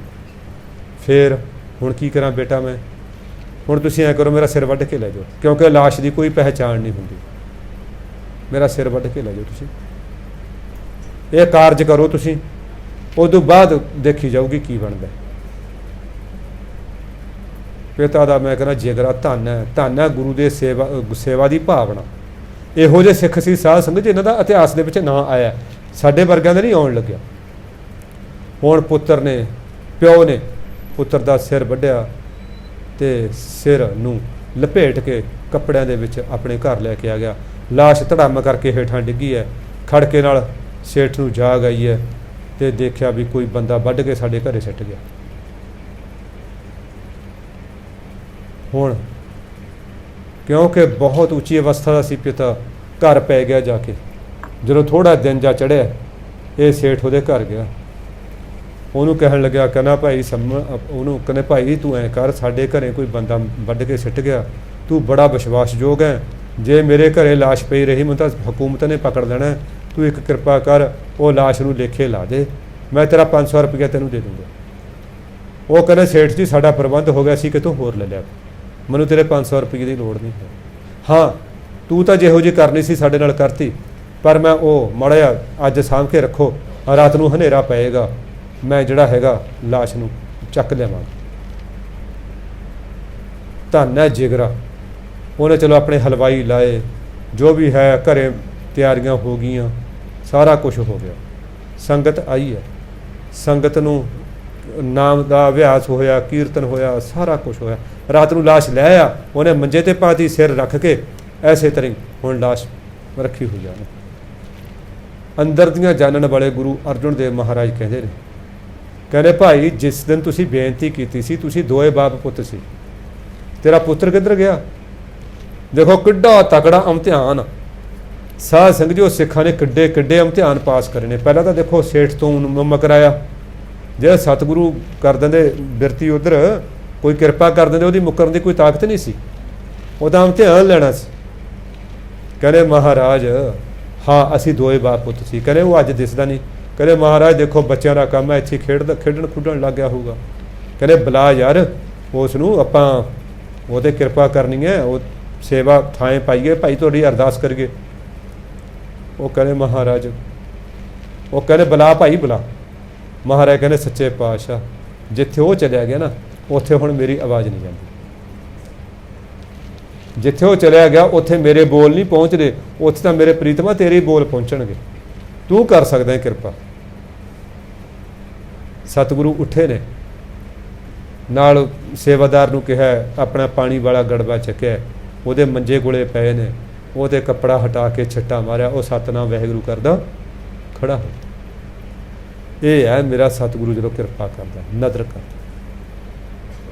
ਉਹ ਕੀ ਨਹੀਂ ਕਰ ਸਕਦਾ, ਕੁਛ ਵੀ ਕਰ ਸਕਦਾ। ਅਸੀਂ ਸੋਚ ਹੀ ਨਹੀਂ ਸਕਦੇ ਵੀ ਕੀ ਕਰ ਸਕਦਾ। ਸੇਵਾ ਥਾਂ ਪਈਆ ਸਿੱਖਾਂ ਦੀ, ਪ੍ਰਵਾਨ ਹੋ ਗਏ, ਛਾਤੀ ਨਾਲ ਲਾ ਲਿਆ ਦੋਏ ਬਾਪ ਪੁੱਤਾਂ ਨੂੰ ਮਹਾਰਾਜ ਨੇ। ਕਿਹਾ ਧੰਨੋ ਸਿੱਖੋ ਤੁਸੀਂ, ਧੰਨ ਹੈ ਤੁਹਾਡੀ ਸਿੱਖੀ, ਤੁਸੀਂ ਸਿੱਖੀ ਦੇ ਇਮਤਿਹਾਨ 'ਚੋਂ ਪੂਰੇ ਨੰਬਰ ਲੈ ਕੇ ਪਾਸ ਹੋ ਗਏ, ਇਤਿਹਾਸ ਦੇ ਵਿੱਚ ਨਾਂ ਦਰਜ ਹੋ ਗਿਆ ਉਹਨਾਂ ਦਾ। ਹੁਣ ਕਹਿੰਦੇ ਉਹੀ ਤਰਦਾ ਜਿਹਦੇ ਉੱਤੇ ਪੂਰਾ ਸਤਿਗੁਰੂ ਕਿਰਪਾ ਕਰਦਾ। ਗੌੜੀ ਮਹਿਲਾ ਪੰਜਵਾਂ, ਹਿਰਦਾ ਚਰਨ ਕਮਲ ਪ੍ਰਭ ਧਾਰੇ, ਪੂਰੇ ਸਤਿਗੁਰ ਮਿਲਨ ਸਤਾਰੇ। ਗੁਰੂ ਦੇ ਪਰਮਾਤਮਾ ਦੇ ਚਰਨ ਕਮਲ ਹਿਰਦੇ ਵਿੱਚ ਜਿਸ ਬੰਦੇ ਨੇ ਧਾਰਨ ਕਰ ਲਏ ਨਾ, ਜਿਹਨੇ ਉਹਦੀ ਚਰਨ ਕਮਲਾਂ ਦਾ ਮਤਲਬ ਯਾਦ, ਉਹਦੀ ਸਿੱਖਿਆ, ਉਹਦੇ ਹੁਕਮ ਨੂੰ ਕਹਿੰਦੇ ਜਦੋਂ ਹਿਰਦੇ ਵਿੱਚ ਧਾਰਨ ਕਰ ਲਿਆ ਨਾ, ਫਿਰ ਕਹਿੰਦੇ ਪੂਰੇ ਸਤਿਗੁਰੂ ਨੂੰ ਮਿਲ ਕੇ ਇਹੋ ਜਿਹੇ ਬੜਭਾਗੇ ਜੀਵ ਆਪ ਤਾਂ ਤਰਦੇ ਹੀ ਤਰਦੇ ਨੇ, ਤੇ ਹੋਰਾਂ ਨੂੰ ਵੀ ਇਹ ਸੰਸਾਰ ਸਾਗਰ ਤੋਂ ਨਿਸਤਾਰ ਦਿੰਦੇ ਨੇ, ਭਾਵ ਤਾਰ ਦਿੰਦੇ ਨੇ। ਜਿਨ੍ਹਾਂ ਬੰਦਿਆਂ ਨੇ ਪਰਮਾਤਮਾ ਦੇ ਚਰਨ ਕਮਲ ਨੂੰ ਹਿਰਦੇ 'ਚ ਧਾਰਨ ਕਰ ਲਿਆ, ਉਹ ਗੁਰੂ ਨਾਲ ਮੇਲ ਕਰਾ ਕੇ ਆਪ ਤਾਂ ਤਰਦੇ ਹੀ ਤਰਦੇ ਨੇ, ਹੋਰ ਬੇਅੰਤ ਬੰਦਿਆਂ ਨੂੰ ਇਹ ਸੰਸਾਰ ਸਾਗਰ ਤੋਂ ਤਾਰਨ ਦੇ ਸਮਰੱਥ ਹੋ ਜਾਂਦੇ ਨੇ। ਜਿਵੇਂ ਪਾਤਸ਼ਾਹ ਫਰਮਾਉਂਦੇ ਨੇ, ਜਿਨੀ ਨਾਮ ਧਿਆਇਆ ਗਏ ਮਸ਼ੱਕਤ ਘਾਲ, ਨਾਨਕ ਤੇ ਮੁਖ ਉਜਲੇ। ਕਿਤੇ ਛੁੱਟੀ ਨਾਲ ਪਤਾ ਨਹੀਂ ਕਿੰਨਿਆਂ ਕੁ ਨੂੰ ਉਹ ਨਾਲ ਲੈ ਜਾਂਦੇ ਨੇ। ਦਾਤਾਰ ਪਿਤਾ ਜੀ ਕਹਿੰਦੇ, ਗੋਬਿੰਦ ਗੋਬਿੰਦ ਗੁਣ ਗਾਵੋ ਮੇਰੇ ਭਾਈ, ਮਿਲ ਸਾਧੂ ਹਰ ਨਾਮ ਧਿਆਈ। ਕਹਿੰਦੇ ਹੇ ਮੇਰੇ ਭਰਾਵੋ, ਦੇਖੋ ਸਾਨੂੰ ਸਤਿਗੁਰੂ ਨੇ ਕਿੰਨੀ ਮਿੱਠੀ ਆਵਾਜ਼ ਦੇ ਵਿੱਚ ਕਿਹਾ, ਭਰਾਵੋ ਭਾਈਓ, ਹੇ ਮੇਰੇ ਭਾਈਓ, ਪਰਮਾਤਮਾ ਦੇ ਗੁਣਾਂ ਦਾ ਗਾਉਣ ਕਰੋ, ਉਹਨਾਂ ਦਾ ਗੁਣ ਗਾਓ, ਪਰਮਾਤਮਾ ਦੇ ਗੁਣਾਂ ਦਾ। ਫਿਰ ਗੁਰੂ ਸਾਧੂ ਨੂੰ ਮਿਲ ਕੇ ਹਰੀ ਦੇ ਨਾਮ ਦਾ ਧਿਆਨ ਧਰੋ। ਜਿਹੜੇ ਗੁਣ ਗਾਏ ਨੇ ਉਹ ਗੁਰੂ ਦੀ ਸੰਗਤ ਦੇ ਵਿੱਚ, ਗੁਰੂ ਦੀ ਛਤਰ ਛਾਇਆ ਹੇਠਾਂ ਬੈਠੋ, ਬੈਠ ਕੇ ਗਾਓ ਤੇ ਪਰਮਾਤਮਾ ਦਾ ਨਾਮ ਦਾ ਧਿਆਨ ਧਰੋ, ਰਹਾਓ। ਫਿਰ ਹੋਏਗਾ ਕੀ? ਰਹਾਓ ਤੋਂ ਬਾਅਦ ਸਤਿਗੁਰੂ ਨੇ ਦੁਲੱਭ ਦੇ ਹੋਈ ਪ੍ਰਵਾਨ, ਸਤਿਗੁਰ ਤੇ ਪਾਇਆ ਨਾਮ ਨਿਸ਼ਾਨ। ਕਹਿੰਦੇ ਜਿਨ੍ਹਾਂ ਨੇ ਇਹੋ ਜਿਹੇ ਨਾਮ ਜਪਣ ਵਾਲਿਆਂ ਨੇ, ਇਹੋ ਜਿਹੇ ਗੋਬਿੰਦ ਦੇ ਗੁਣ ਗਾਉਣ ਵਾਲਿਆਂ ਨੇ ਸਤਿਗੁਰੂ ਤੋਂ ਆਪਣੇ ਮੱਥੇ ਤੇ ਪ੍ਰਵਾਨਗੀ ਦਾ ਨਿਸ਼ਾਨ ਪ੍ਰਾਪਤ ਕਰ ਲਿਆ, ਉਹਨਾਂ ਦੀ ਇਹ ਮਸਾਂ ਪ੍ਰਾਪਤ ਹੋਣ ਵਾਲੀ ਦੇਹ, ਮਸਾਂ ਲੱਭੀ ਜਾਣ ਵਾਲੀ ਦੇਹ ਪ੍ਰਵਾਨ ਹੋ ਜਾਂਦੀ ਹੈ। ਕਿਉਂਕਿ ਸਤਿਗੁਰੂ ਦੀ ਮੋਹਰ ਐਸੀ ਆ, ਸਾਧ ਸੰਗਤ ਜੀ, ਸਤਿਗੁਰੂ ਐਸੀ ਮੋਹਰ ਲਾਉਂਦਾ ਹੈ, ਪ੍ਰਵਾਨਗੀ ਦਾ ਠੱਪਾ ਐਸਾ ਲਾਉਂਦਾ ਹੈ, ਗਵਾਹ ਉਹ ਹਰ ਦਰਗਾਹ ਕਾ ਵਸੀਠ ਹੈ। ਜੈਸਾ ਸਤਿਗੁਰ ਸੁਣੀਦਾ ਤੈਸੋ ਹੀ ਮੈਂ ਡੀਠ, ਵਿਛੜਿਆ ਮੇਲੇ ਪ੍ਰਭ ਹਰ ਦਰਗਾਹ ਕਾ ਵਸੀਠ। ਦਰਗਾਹ ਦਾ ਵਿਚੋਲਾ ਬਣਦਾ, ਵਕੀਲ ਬਣਦਾ ਸਤਿਗੁਰੂ। ਹੁਣ ਉਹਨੇ ਪ੍ਰਵਾਨਗੀ ਲਾਤੀ, ਹਾਂ ਬਈ ਮੈਂ ਇਹਦਾ ਗਵਾਹ ਹਾਂ, ਇਹਨੇ ਨਾਮ ਜਪਿਆ, ਪ੍ਰਵਾਨਗੀ ਦੇ ਮੋਹਰ ਲਾਤੀ। ਦੇਖੋ ਆਪਾਂ ਬੇਨਤੀ ਕਰਦੇ ਹਾਂ ਪੰਚਮ ਪਾਤਸ਼ਾਹ ਦੀ ਬਾਣੀ ਦੇ ਰਾਹੀਂ, ਪ੍ਰਭ ਜੀਓ ਖਸਮਾਨਾ ਕਰ ਪਿਆਰੇ, ਬੁਰੇ ਭਲੇ ਹਮ ਥਾਰੇ। ਆਪਣੇ ਖਸਮਾਨੇ ਦਾ ਪਟਾ ਮੇਰੇ ਗਲ 'ਚ ਪਾ ਦੇ ਮਹਾਰਾਜ, ਆਪਣੀ ਮਲਕੀਅਤ ਦਾ ਪਟਾ ਮੇਰੇ ਗਲ 'ਚ ਪਾ ਦੇ, ਮੇਰੇ ਮੱਥੇ ਤੇ ਮੋਹਰ ਲਾ ਦੇ ਆਪਣੀ ਮਲਕੀਅਤ ਦੀ। ਮਹਾਰਾਜ ਤੂੰ ਸਾਡੇ ਗੁਣ ਉਗਾਣਾ, ਦੇਖ ਕਿਉਂ ਅਸੀਂ ਬੁਰੇ ਹਾਂ ਚਾਹੇ ਮਾੜੇ ਹਾਂ, ਅਸੀਂ ਤੇਰੇ ਹੀ ਹਾਂ, ਅਸੀਂ ਤੇਰੇ ਹੀ ਹਾਂ ਸਤਿਗੁਰੂ। ਹੁਣ ਮਹਾਰਾਜ ਕਹਿੰਦੇ ਉਹ ਦੁਲੱਭ ਦੇਹ ਪ੍ਰਵਾਨ ਹੁੰਦੀ ਹੈ, ਉਹ ਜਿਹੜੀ ਦੇਹ ਤੇ ਸਤਿਗੁਰੂ ਆਪਣੇ ਨਾਮ ਦਾ ਨਿਸ਼ਾਨਾ, ਆਪਣੇ ਨਾਮ ਦਾ ਹੀ ਮੋਹਰ ਲਾ ਦਿੰਦੇ ਨੇ, ਪ੍ਰਵਾਨਗੀ ਦੀ ਮੋਹਰ ਲਾ ਦਿੰਦੇ ਨੇ। ਸਤਿਗੁਰੂ ਪ੍ਰਵਾਨ ਉਸ ਦੇਹ ਨੂੰ ਕਰਦੇ ਨੇ ਜਿਹੜੀ ਦੇਹ ਉਹਦੇ ਹੁਕਮ 'ਚ ਚੱਲਦੀ ਹੈ। ਜਿਹਨੂੰ ਇਹ ਲੱਗਦਾ ਸਤਿਗੁਰੂ ਨੇ ਮੈਨੂੰ ਸੋਹਣਾ ਨਹੀਂ ਬਣਾਇਆ, ਮੈਨੂੰ ਸੋਹਣਾ ਨਾ ਤਾਂ ਜਾਂ ਨਾਈ ਬਣਾਊਗਾ ਜਾਂ ਬਿਊਟੀ ਪਾਰਲਰ ਵਾਲੀ ਬਣਾਊਗੀ, ਸਤਿਗੁਰੂ ਨਾਲੋਂ ਉਸ ਨੂੰ ਵੱਡਾ ਗਿਣ ਲਿਆ, ਫਿਰ ਉਹਦੇ ਪ੍ਰਵਾਨਗੀ ਦਾ ਠੱਪਾ ਕਿਵੇਂ ਲੱਗੇਗਾ? ਉਹਦੇ ਪ੍ਰਵਾਨਗੀ ਦਾ ਠੱਪਾ ਕੀ ਲੱਗੇਗਾ? ਇੱਕ ਮੈਂ ਇਹ ਵੀ ਦੇਖਿਆ, ਆਮ ਕਰਕੇ ਪੰਜਾਬੀ 'ਚ ਕਹਿੰਦੇ ਨੇ ਬਈ ਬੰਦਾ ਤਾਂ ਕਈ ਵਾਰੀ ਸਿੱਧੇ ਰਾਹ 'ਤੇ ਆਉਣ ਲੱਗ ਜਾਂਦਾ, ਜਿਹੜੀ ਉਹਦੀ ਜੁੰਡਲੀ ਹੁੰਦੀ ਹੈ ਨਾ ਉਹਦੀ ਸੰਗਤ ਵਾਲੀ, जे कोई दाढ़ी वधा लो, कुत्थे यार तू बाबा बन गया, आ की करिया। मैं मेरे कालेज दे विच भी देखिया ਜਿਹੜੇ ਬੱਚਿਆਂ ने कोई सिर सुर ढकना, अठों पैर रहना, तो दूजियां कुड़ियां ने कहना लै बेबे बनी फिरदियां, आ चुन्नी तू पा कुड़ियां वांगू गल च पा, ਉਹਦੀ चुन्नी भी लहा देनी, ਉਹਦੀ किरपान भी लहा देनी, ਉਹਦੇ बाल भी कटवा देने। इस तरह मुंडिਆਂ ਦਾ हाल है। ਜਿਹੜੀ ਉਹ ਜੁੰਡਲੀ है, ਉਹ ਜੁੰਡਲੀ ਉਹਨੂੰ नहीं मतलब सीधे राह ते आउण दिंदी। कोई संगत माड़ी संगत नालों तां कल्ला रहना 100 गुणे चंगा।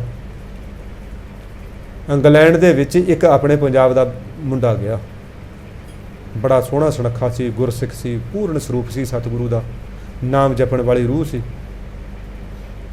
चर्च दे नेड़े तेड़े किते गुरुद्वारा सी, जिहड़े शहर च रहिंदा सी उत्थे उहने जाना।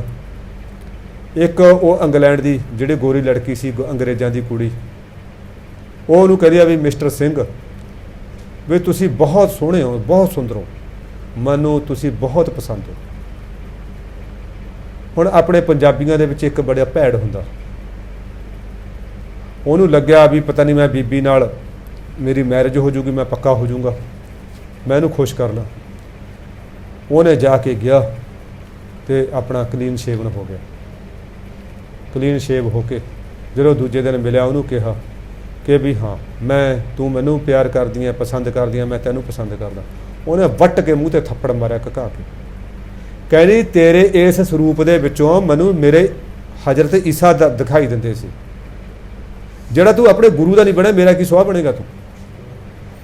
जिहड़ा तू एक मेरे इन्ने कहण ते, हालांकि मैं तेनू ये नहीं कहा कि जे तू भी आह काम कर ले मैं तेरे नाल बाल कटा दूंगी, मैं कर लूँगी, मैं तेनू ये नहीं कहा।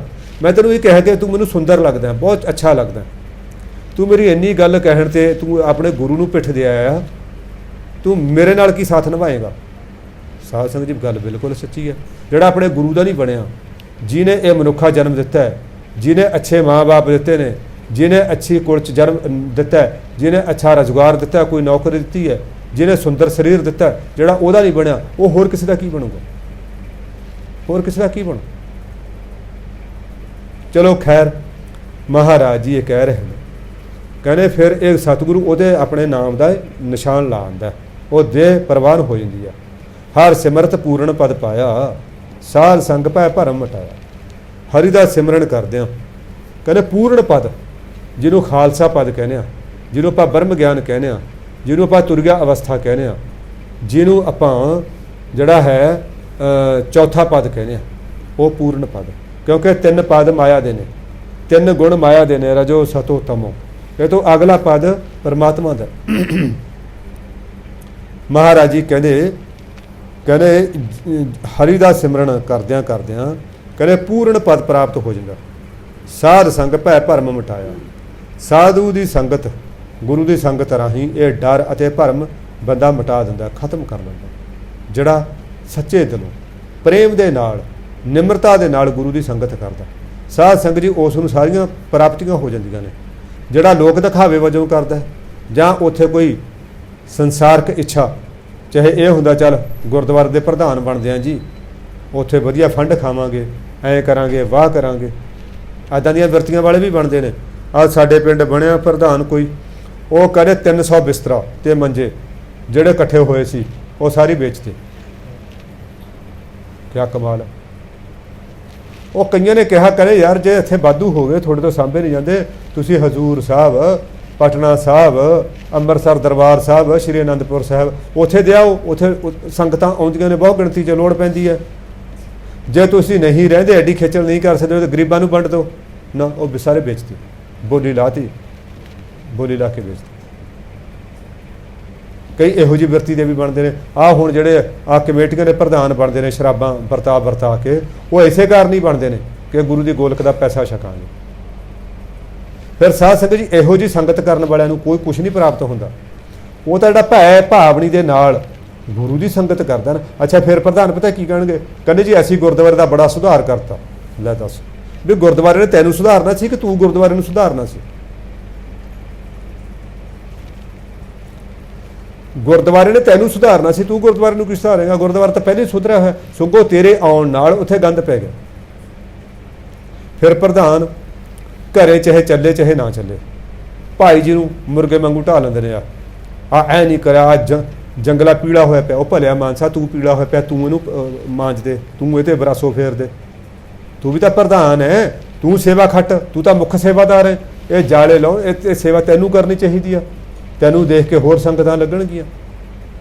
ਪਰ ਨਾ, ਉਹਨੂੰ ਤਨਖਾਹ ਉੱਦਾਂ ਤਾਂ ਅਸੀਂ ਕਹਿੰਦੇ ਹਾਂ ਰਾਜ ਕਰੇਗਾ ਖਾਲਸਾ, ਪਰ ਜਿਹੜਾ ਗੁਰੂ ਦਾ ਵਜ਼ੀਰ ਹੈ ਉਹਨੂੰ 2500 ਤੇ ਭਾਈ ਕੰਮ ਕਰ ਲੈ, ਤੂੰ ਵੱਧ ਤੋਂ ਵੱਧ 5000 ਲੈ ਲੈ, ਇੰਨੇ ਪੈਸੇ ਨਾਲ ਤੂੰ ਕੀ ਕਰਨਾ। ਅਸੀਂ ਉਹਨੂੰ ਇਹ ਕਹਿੰਦੇ ਹਾਂ। ਉੱਦਾਂ ਫਿਰ ਖਾਲਸਾ ਦਾ ਰਾਜ ਜ਼ਰੂਰ ਕਰੂਗਾ। ਗਾਉਣ ਵਾਲੇ ਨੂੰ ਲੱਖਾਂ ਰੁਪਈਆ, ਕੀਰਤਨੀਏ ਨੂੰ 1100 ਰੁਪਈਆ ਲੈ ਲਾ, ਫਿਰ ਜ਼ਰੂਰ ਖਾਲਸੇ ਦਾ ਰਾਜ ਹੋਊਗਾ। ਸਾਧ ਸੰਗਤ ਜੀ, ਕੋਈ ਗੰਦਮੰਦ ਸੁਣਾਉਂਦਾ ਉਹਨੂੰ ਲੱਖਾਂ ਰੁਪਈਆ ਦਿੰਦੇ ਆ, ਕੀਰਤਨੀਆ ਜਿਹੜਾ ਗੁਰੂ ਦੀ ਬਾਣੀ ਸੁਣਾਉਂਦਾ ਉਹਨੂੰ ਘੱਟ ਦਿੰਦੇ ਆ। ਇਸ ਕਰਕੇ ਐ ਨਹੀਂ ਗੱਲ ਚੱਲਦੀ। ਸੰਗਤ ਭੈ ਭਾਵਨੀ ਨਾਲ ਕਰਨੀ ਹੈ, ਨਿਮਰਤਾ ਨਾਲ ਕਰਨੀ ਹੈ। ਸੰਗਤਾਂ ਨੇ ਆਪਣੇ ਆਪ ਨੂੰ ਧੂੜ ਸਮਝਣਾ ਕਿ ਇਹ ਫਲਾਣਾ ਬੰਦਾ ਵੀ ਮੈਥੋਂ ਵੱਧ ਸਿਮਰਨ ਕਰਦਾ ਹੈ, ਫਲਾਣਾ ਵੀ ਮੈਥੋਂ ਉੱਚਾ ਹੈ, ਫਲਾਣਾ ਅੰਮ੍ਰਿਤ ਵੇਲੇ ਜਾਗਦਾ ਹੈ। ਇਹ ਝਿਮਕ ਕਿਸੇ ਦੇ ਨੁਕਸ ਨਹੀਂ ਦੇਖਣ ਜਾਣਾ ਉੱਥੇ। ਜਦੋਂ ਆਪਾਂ ਕਿਸੇ ਦੇ ਨੁਕਸ ਦੇਖਦੇ ਹਾਂ ਸਾਧ ਸੰਗਤ ਜੀ, ਉਹ ਨੁਕਸ ਸਾਡੇ 'ਚ ਆ ਜਾਂਦੇ ਨੇ। ਕਿਰਪਾ ਕਰੇ ਸਤਿਗੁਰੂ, ਸਾਨੂੰ ਉਹ ਆਖੇ ਨਾ ਦੇਵੇ ਜਿਹੜੇ ਦੂਜੇ ਦੇ ਦੋਸ਼ ਦੇਖਦੀ ਹੋਵੇ। ਮਹਾਰਾਜ ਜੀ ਕਹਿੰਦੇ ਜਤ ਕਦ ਦੇਖੋ ਤਤ ਰਹਿਆ ਸਮਾਏ, ਨਾਨਕ ਦਾਸ ਹਰ ਕੀ ਸ਼ਰਨ ਆਏ। ਕਹਿੰਦੇ ਜਿੱਥੇ ਜਿੱਥੇ ਵੀ ਮੈਂ ਦੇਖਦਾ ਉੱਥੇ ਹੀ ਪਰਮਾਤਮਾ ਸਮਾਇਆ ਹੋਇਆ। ਉਹ ਪਾਣੀ 'ਚ ਹੈ, ਉਹ ਖੁਸ਼ਕ ਧਰਤੀ 'ਤੇ ਹੈ, ਉਹ ਆਕਾਸ਼ 'ਚ ਹੈ, ਉਹ ਪਤਾਲ 'ਚ ਹੈ, ਉਹ ਜ਼ਰੇ ਜ਼ਰੇ 'ਚ ਵਿਆਪਕ ਹੈ। ਆ ਜਿਹੜੀ ਖਾਲੀ ਲੱਗਦਾ ਨਾ ਪਰ ਉਹ ਸਪੇਸ, ਇਹਦੇ ਵਿੱਚ ਇਹਦੇ ਜ਼ਰੇ ਜ਼ਰੇ 'ਚ ਪਰਮਾਤਮਾ ਵਿਆਪਕ ਹੈ।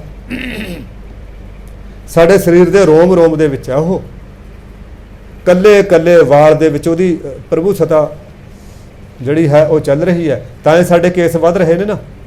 ਜੇ ਉਹ ਨਾ ਹੋਵੇ ਉਹ ਕੱਲੇ ਕੱਲੇ ਕੇਸ 'ਚ, ਫਿਰ ਬਦਲਣਗੇ ਕਿਵੇਂ।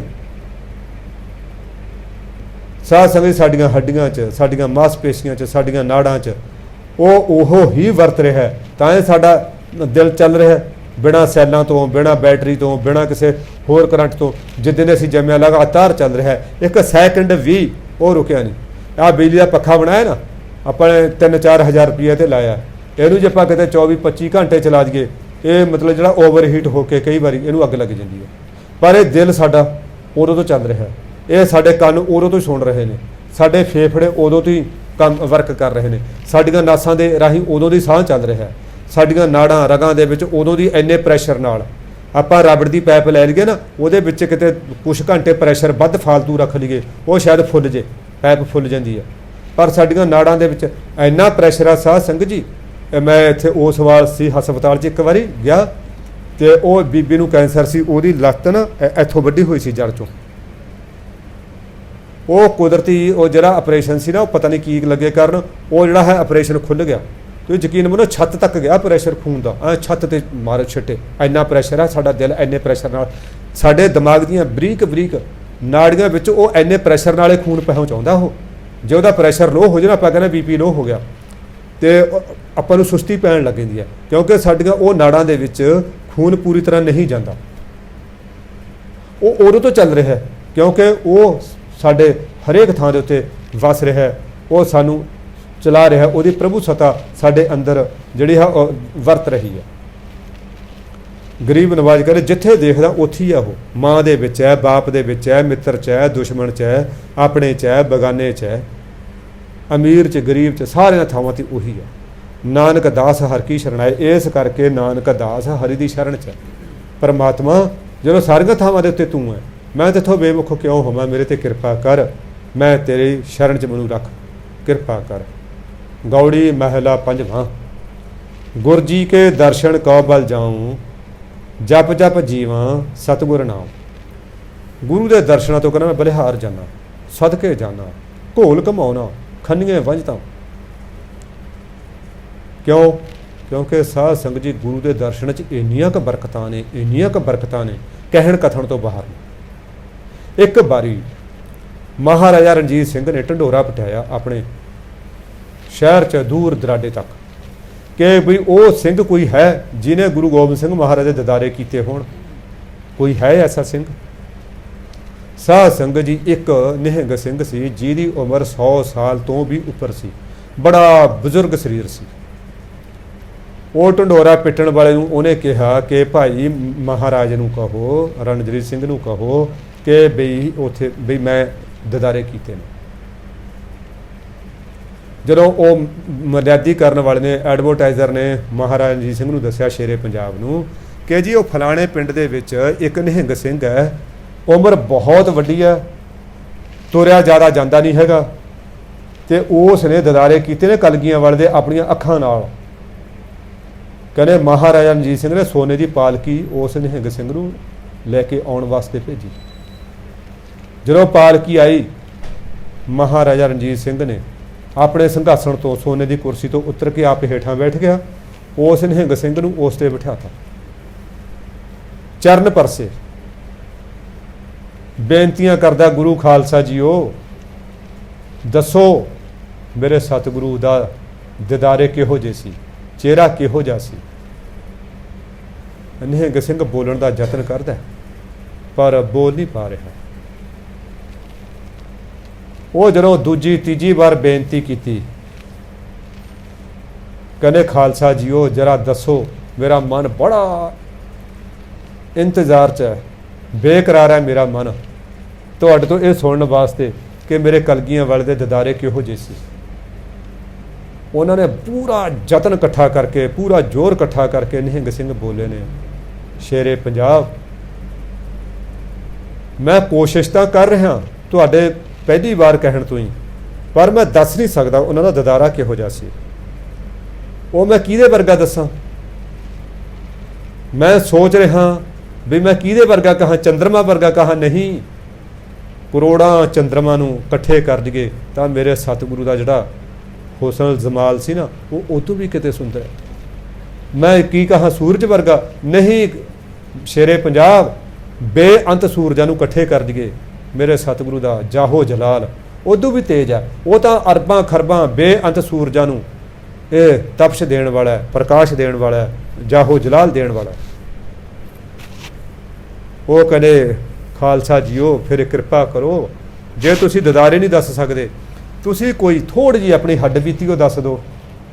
ਉਹ ਕਹਿੰਦੇ ਲੈ ਸੁਣ, ਮੈਂ ਚੜ੍ਹਦੀ ਅਵਸਥਾ 'ਚ ਸੀ, ਮੇਰੇ ਦਾੜੀ ਥੋੜ੍ਹੀ ਥੋੜ੍ਹੀ ਅਜੇ ਮੁਸਹਿਰੇ ਫੁੱਟਣ ਲੱਗੇ ਸੀ, ਮੈਂ ਅਨੰਦਪੁਰ ਸਾਹਿਬ ਥੋੜ੍ਹਾ ਬਹੁਤਾ ਚਿਰ ਸੇਵਾ 'ਚ ਰਿਹਾ, ਦਿਦਾਰਿਆਂ ਵਾਸਤੇ ਜਾਂਦੇ ਸੀ। ਕਲਗੀਧਰ ਪਿਤਾ ਜੀ ਜਦੋਂ ਆਪਣੇ ਨੀਲੇ 'ਤੇ ਸਵਾਰ ਹੁੰਦੇ ਸੀ, ਘੋੜੇ 'ਤੇ ਸਵਾਰ ਹੁੰਦੇ ਸੀ, ਤਾਂ ਦੂਸਰਾ ਬੰਦਾ ਦੂਸਰੇ ਪਾਸਿਓਂ ਰਕਾਬ ਫੜਦਾ ਸੀ, ਕਿਉਂਕਿ ਸਤਿਗੁਰੂ 'ਚ ਫੁਰਤੀ ਬਹੁਤ ਜ਼ਿਆਦਾ ਸੀ। ਇੱਕ ਦਿਨ ਦੇਖੋ ਪਤਾ ਨਹੀਂ ਕਹਿੰਦੇ ਮੇਰੇ ਕਲਗੀਆਂ ਵਾਲੇ ਦੀ ਕੀ ਲੀਲਾ ਸੀ, ਕੀ ਉਹਨਾਂ ਨੇ ਕੌਤਕ ਵਰਤਾਇਆ ਜਦੋਂ ਉਹ ਘੋੜੇ 'ਤੇ ਸਵਾਰ ਹੋਣ ਲੱਗੇ। ਨਹੀਂ ਹੁਣ ਗੁਰੂ ਕਲਗੀਧਰ ਪਿਤਾ ਹੋਣ, ਸਾਧ ਸੰਗਤ ਜੀ ਉਹਨਾਂ ਨਾਲ ਕੋਈ ਸਿੰਘ ਨਾ ਹੋਵੇ, ਇਹ ਕਿਵੇਂ ਹੋ ਸਕਦਾ ਵੀ ਉਹਨਾਂ ਨਾਲ ਕੋਈ ਸਿੰਘ ਨਾ ਹੋਵੇ? ਪਰ ਮੇਰੇ ਸਤਿਗੁਰੂ ਕਿਹੜੇ ਚੋਜ ਵਰਤਾਉਂਦੇ ਨੇ, ਉਹ ਤਾਂ ਸਾਡੀ ਬੁੱਧੀ ਤੋਂ ਕਿਤੇ ਪਰਾਂ ਦੀਆਂ ਗੱਲਾਂ ਨੇ। ਉਹ ਕਹਿੰਦੇ ਉਹ ਘੋੜੇ 'ਤੇ ਚੜ੍ਹਨ ਲੱਗੇ, ਕੋਲ ਕੋਈ ਸਿੰਘ ਨਹੀਂ ਸੀ। ਕਹਿੰਦੇ ਮੈਂ ਦੇਖਿਆ, ਮੈਂ ਦੌੜ ਕੇ ਭੱਜ ਕੇ ਗਿਆ, ਮੈਂ ਰਕਾਬ ਫੜਿਆ। ਰਕਾਬ ਜਦੋਂ ਸਤਿਗੁਰੂ ਨੇ ਚਰਨ ਪਾਇਆ ਨਾ, ਮੈਂ ਮਹਾਰਾਜ ਦੇ ਚਰਨਾਂ ਨੂੰ ਸਪਰਸ਼ ਕਰ ਲਿਆ ਤੇ ਮੱਥਾ ਟੇਕਤਾ। ਕਹਿੰਦੇ ਜਦੋਂ ਹੀ ਸਤਿਗੁਰੂ ਦੇ ਜੁੱਤੀ ਤੋਂ ਉੱਪਰ ਵਾਲਾ ਜਿਹੜਾ ਨੰਗਾ ਹਿੱਸਾ ਹੁੰਦਾ ਹੈ, ਜਦੋਂ ਹੀ ਚਰਨਾਂ ਨੂੰ ਮੇਰੇ ਹੱਥ ਸਪਰਸ਼ ਹੋਏ ਨਾ, ਬਸ ਐ ਸਮਝ ਲਓ ਵੀ ਜਿਵੇਂ ਪਤਾ ਨਹੀਂ ਕਿੰਨੀਆਂ ਬੋਲਟ 'ਚ ਮੇਰੇ ਅੰਦਰ ਸ਼ਕਤੀ ਸੰਚਾਰ ਕਰ ਗਈ। ਮੈਨੂੰ ਇਹ ਲੱਗੇ ਮੈਂ ਧਰਤੀ 'ਤੇ ਨਹੀਂ ਰਹਿ ਰਿਹਾ, ਮੇਰੇ ਪੈਰ ਇਹਨਾਂ ਧਰਤੀ 'ਤੇ ਲੱਗਣ। ਅੰਦਰ ਖਾਤੇ ਬੇਨਤੀ ਕੀਤੀ, ਸਤਿਗੁਰੂ ਇਸ ਅਜਰ ਨੂੰ ਜਰ ਲਵਾਂ, ਮੇਰੇ 'ਤੇ ਕਿਰਪਾ ਕਰਿਓ। ਜਰ ਤਾਂ ਮੈਂ ਗਿਆ। ਉਹ ਕਹਿੰਦੇ ਸ਼ੇਰੇ ਪੰਜਾਬ ਜੀਓ, ਉਸ ਤੋਂ ਬਾਅਦ ਮੈਨੂੰ ਸਤਿਗੁਰੂ ਦੇ ਚਰਨ ਪਰਸਣ ਦਾ ਮੌਕਾ ਨਹੀਂ ਮਿਲਿਆ, ਪਰ ਇੱਕ ਗੱਲ ਹੋ ਰਿਹਾ, ਉਹ ਇੰਨਾ ਨਸ਼ਾ ਉਹਦਾ, ਇੰਨਾ ਤਾਕਤ ਹੈ, ਮੈਂ ਹੁਣ ਤੱਕ ਬਜ਼ੁਰਗ ਹੋ ਗਿਆ, 100 ਸਾਲ ਤੋਂ ਕ੍ਰੋਸ ਕਰ ਗਿਆ, ਉਹ ਮੇਰਾ ਨਸ਼ਾ ਅੱਜ ਤੱਕ ਵੀ ਮੱਧਮ ਨਹੀਂ ਪਿਆ।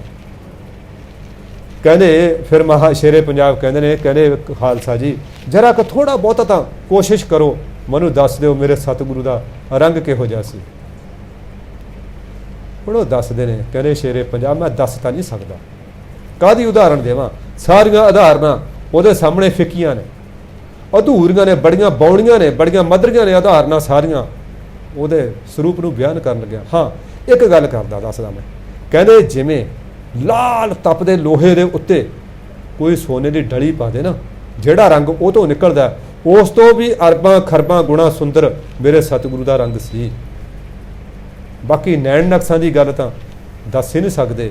ਉਹਨਾਂ ਦਾ ਚੰਦਰਮਾ, ਕਰੋੜਾਂ ਚੰਦਰਮਾ ਤੋਂ ਵੱਧ ਮੱਥਾ ਸੋਹਣਾ, ਐ ਤਿੱਖਾ ਨੈਣ ਨਕਸ਼, ਮੋਟੇ ਨੇਤਰ, ਮੇਰੇ ਸਤਿਗੁਰੂ ਦਾ ਉਹ ਸਰੂਪ ਕਹਿੰਦੇ ਮੈਂ ਦੱਸ। ਮਹਾਰਾਜ ਅਜੀਤ ਸਿੰਘ ਨੇ ਕਹਿੰਦੇ ਫਿਰ ਚਰਨ ਫੜ ਫੜ ਕੇ ਧੋਤੇ, ਰੋ ਰੋ ਕੇ ਅੱਖਾਂ ਦੇ ਹੰਝੂਆਂ ਨਾਲ ਉਸ ਨਿਹੰਗ ਸਿੰਘ ਦੇ। ਸਾਧ ਸੰਗਤ ਜੀ, ਆਪਾਂ ਤਾਂ ਵੱਡੇ ਭਾਗਾਂ ਵਾਲੇ ਹਾਂ ਜਿਨ੍ਹਾਂ ਨੂੰ ਮੇਰੇ ਕਲਗੀਧਰ ਇੱਕ ਬਾਬਲ ਦੇ ਤੌਰ ਤੇ ਪ੍ਰਾਪਤ ਹੋਏ ਨੇ। ਮਾਤਾ ਸਾਹਿਬ ਕੌਰ ਸਬਰ ਸੰਤੋਖ ਦੀ ਮੂਰਤ, ਜਤ ਸਤ ਸੰਜਮ ਦੀ ਸਿਖਰ ਆਪਾਂ ਨੂੰ ਮਾਂ ਦੇ ਤੌਰ ਤੇ ਪ੍ਰਾਪਤ ਹੋਈ ਆ। ਮੇਰੇ ਸਤਿਗੁਰੂ ਸਾਡੇ ਤੇ ਕਿਰਪਾ ਕਰਨ, ਸਾਡੇ ਤੇ ਰਹਿਮਤਾਂ ਕਰਨ। ਇਹੋ ਜਿਹਾ ਮਹਾਰਾਜ ਆਪਾਂ ਦੇਖ ਰਹੇ, ਇਹ ਗੁਰੂ ਦੇ ਦਰਸ਼ਨਾਂ ਨੇ। ਉਹਦੇ ਦਰਸ਼ਨਾਂ ਤੋਂ ਤਾਂ ਬਲਿਹਾਰ ਜਾਂਦੇ ਨੇ। ਉਹਦੇ ਦਰਸ਼ਨ ਦਾ ਸਾਧ ਸੰਗਤ ਜੀ ਕਿਸੇ ਭਾਵਨਾ ਨਾਲ ਕਿਸੇ ਪਸ਼ੂ ਪੰਛੀ ਨੇ ਵੀ ਕਰ ਲਏ ਨਾ, ਉਹ ਵੀ ਕਾਗਾਂ ਤੋਂ ਹੰਸ ਹੋ ਗਏ। ਕਿਸੇ ਰੀਠੇ ਦਰਖਤ ਨੇ ਕਿਤੇ ਭਾਵਨੀ ਨਾਲ ਦਰਸ਼ਨ ਕਰ ਲਏ ਮੇਰੇ ਸਤਿਗੁਰੂ ਦੇ, ਉਹ ਵੀ ਮਿਠਾਸ ਨਾਲ ਭਰਿਆ ਗਿਆ ਮੇਰੇ ਸਤਿਗੁਰੂ ਦੇ ਦਿਦਾਰੇ। ਹਾਂ, ਕਿਤੇ ਸਾਨੂੰ ਕਰਨ ਦੀ ਅਕਲ ਆ ਜਾਵੇ, ਕਿਤੇ ਸਾਨੂੰ ਦਰਸ਼ਨ ਦਿਦਾਰੇ ਕਰਨ ਦੀ ਮਤ ਆ ਜਾਵੇ, ਇਹ ਮੇਰੇ ਸਤਿਗੁਰੂ ਹੀ ਰਹਿਮਤ ਕਰਕੇ ਸਾਡੇ ਤੇ ਕਿਰਪਾ ਕਰ ਸਕਦੇ ਨੇ। ਲੈ ਸਿੱਖਾ, ਮੈਂ ਤੈਨੂੰ ਮੇਰੇ ਦਿਦਾਰੇ ਕਰਨ ਦੀ ਤਾਕਤ ਦਿੰਨਾ, ਸਮਰੱਥਾ ਦਿੰਨਾ, ਤੈਨੂੰ ਸਮੱਤ ਦਿੰਨਾ। ਜਪ ਜਪ ਜੀਵਾਂ ਸਤਿਗੁਰੂ ਨਾਮ, ਮੈਂ ਮੇਰੇ ਸਤਿਗੁਰੂ ਦੇ ਨਾਂ ਨੂੰ ਜਪ ਜਪ ਕੇ ਜਿਉਣਾ। ਜਦੋਂ ਭੁੱਲਦਾ ਫਿਰ ਤਾਂ ਸਮਝ ਲਓ ਮੇਰੀ ਮੌਤ ਆਉਂਦੀ, ਆਖਾਂ ਜੀਵਾਂ ਵਿਸਰੈ ਮਰ ਜਾਉ। ਇਹ ਅਵਸਥਾ ਹੋ ਜਾਂਦੀ ਹੈ ਸਾਧ ਸੰਗਤ ਜੀ। ਪਾਰ ਬ੍ਰਹਮ ਪੂਰਨ ਗੁਰਦੇਵ ਕਰ ਕਿਰਪਾ ਲਾਗੋਂ ਤੇਰੀ ਸੇਵ। हे परमात्मा जी, हे पार ब्रह्म, हे परिपूर्ण परमात्मा, हे गुरुदेव रूप, मेरे ते कृपा कर, मैं तेरी सेवा च लग जावां। मैं तेरी साध संगत जी हुण सेवा किवें करिए? साडे सतगुरु दा शब्द रूप ने, साडे गुरु दा शब्द गुरु ने, हुण किवें सेवा करिए? हाँ, इन्हां दी सेवा जिवें बाबा जी ने दस्सिया सी, इन्हां दे अंगां नूं आपां साफ करिए बैठ के। ਜਦੋਂ ਪ੍ਰਕਾਸ਼ ਕਰੀਏ ਜਾਂ ਸੁਖ ਆਸਣ ਕਰੀਏ, ਉਦੋਂ ਧਿਆਨ ਕਰੀਏ ਕਿ ਕੋਈ ਅੰਗ ਮੁੜ ਤਾਂ ਨਹੀਂ ਰਿਹਾ, ਕਿਸੇ ਰਮਾਲਾ ਸਾਹਿਬ ਦੇ ਵਿੱਚ ਕੋਈ ਵੱਟ ਤਾਂ ਨਹੀਂ ਪੈ ਰਿਹਾ। ਫਿਰ ਦੂਜੀ ਸੇਵਾ ਇਹ ਹੈ ਕਿ ਜੋ ਸਤਿਗੁਰੂ ਸਾਨੂੰ ਫਰਮਾਨ ਜਾਰੀ ਕਰ ਰਹੇ ਨੇ, ਜੋ ਸਤਿਗੁਰੂ ਸਾਨੂੰ ਉਪਦੇਸ਼ ਬਖਸ਼ਿਸ਼ ਕਰ ਰਹੇ ਨੇ, ਉਹਨਾਂ ਨੂੰ ਅਸੀਂ ਆਪਣੇ ਜੀਵਨ ਦੇ ਵਿੱਚ ਢਾਲਣ ਦੀ ਕੋਸ਼ਿਸ਼ ਕਰੀਏ, ਉਹਨਾਂ ਨੂੰ ਅਸੀਂ ਆਪਣੇ ਜੀਵਨ ਦੇ ਵਿੱਚ ਅਪਣਾ ਲਈਏ ਜੋ ਸਤਿਗੁਰੂ ਨੇ ਸਾਨੂੰ ਕਿਹਾ। ਸਾਧ ਸੰਗਤ ਜੀ, ਇੱਕ ਗੁਰਮੁਖ ਪਿਆਰੇ ਨੂੰ ਇੱਕ ਹਿੰਦੂ ਵੀਰ ਪੁੱਛਦਾ, ਆ ਯਾਰ ਵਾਲ ਕਾਹਤੋਂ ਵਧਾਏ ਨੇ? ਇਹਨੂੰ ਟਾਟਾਂ ਲੱਗਣਗੀਆਂ, ਇਹਨੂੰ ਬੱਲੀਆਂ ਲੱਗਣਗੀਆਂ। ਉਹ ਕਹਿੰਦੇ ਬਈ ਇਹ ਗੱਲ ਇਹ ਹੈ ਬਈ ਸਾਨੂੰ ਗੁਰੂ ਨੇ ਕਿਹਾ ਬਈ ਤੁਸੀਂ ਵਾਲ ਵਧਾਉਣੇ ਨੇ, ਕੇਸਾ ਧਾਰੀ ਰਹਿਣਾ।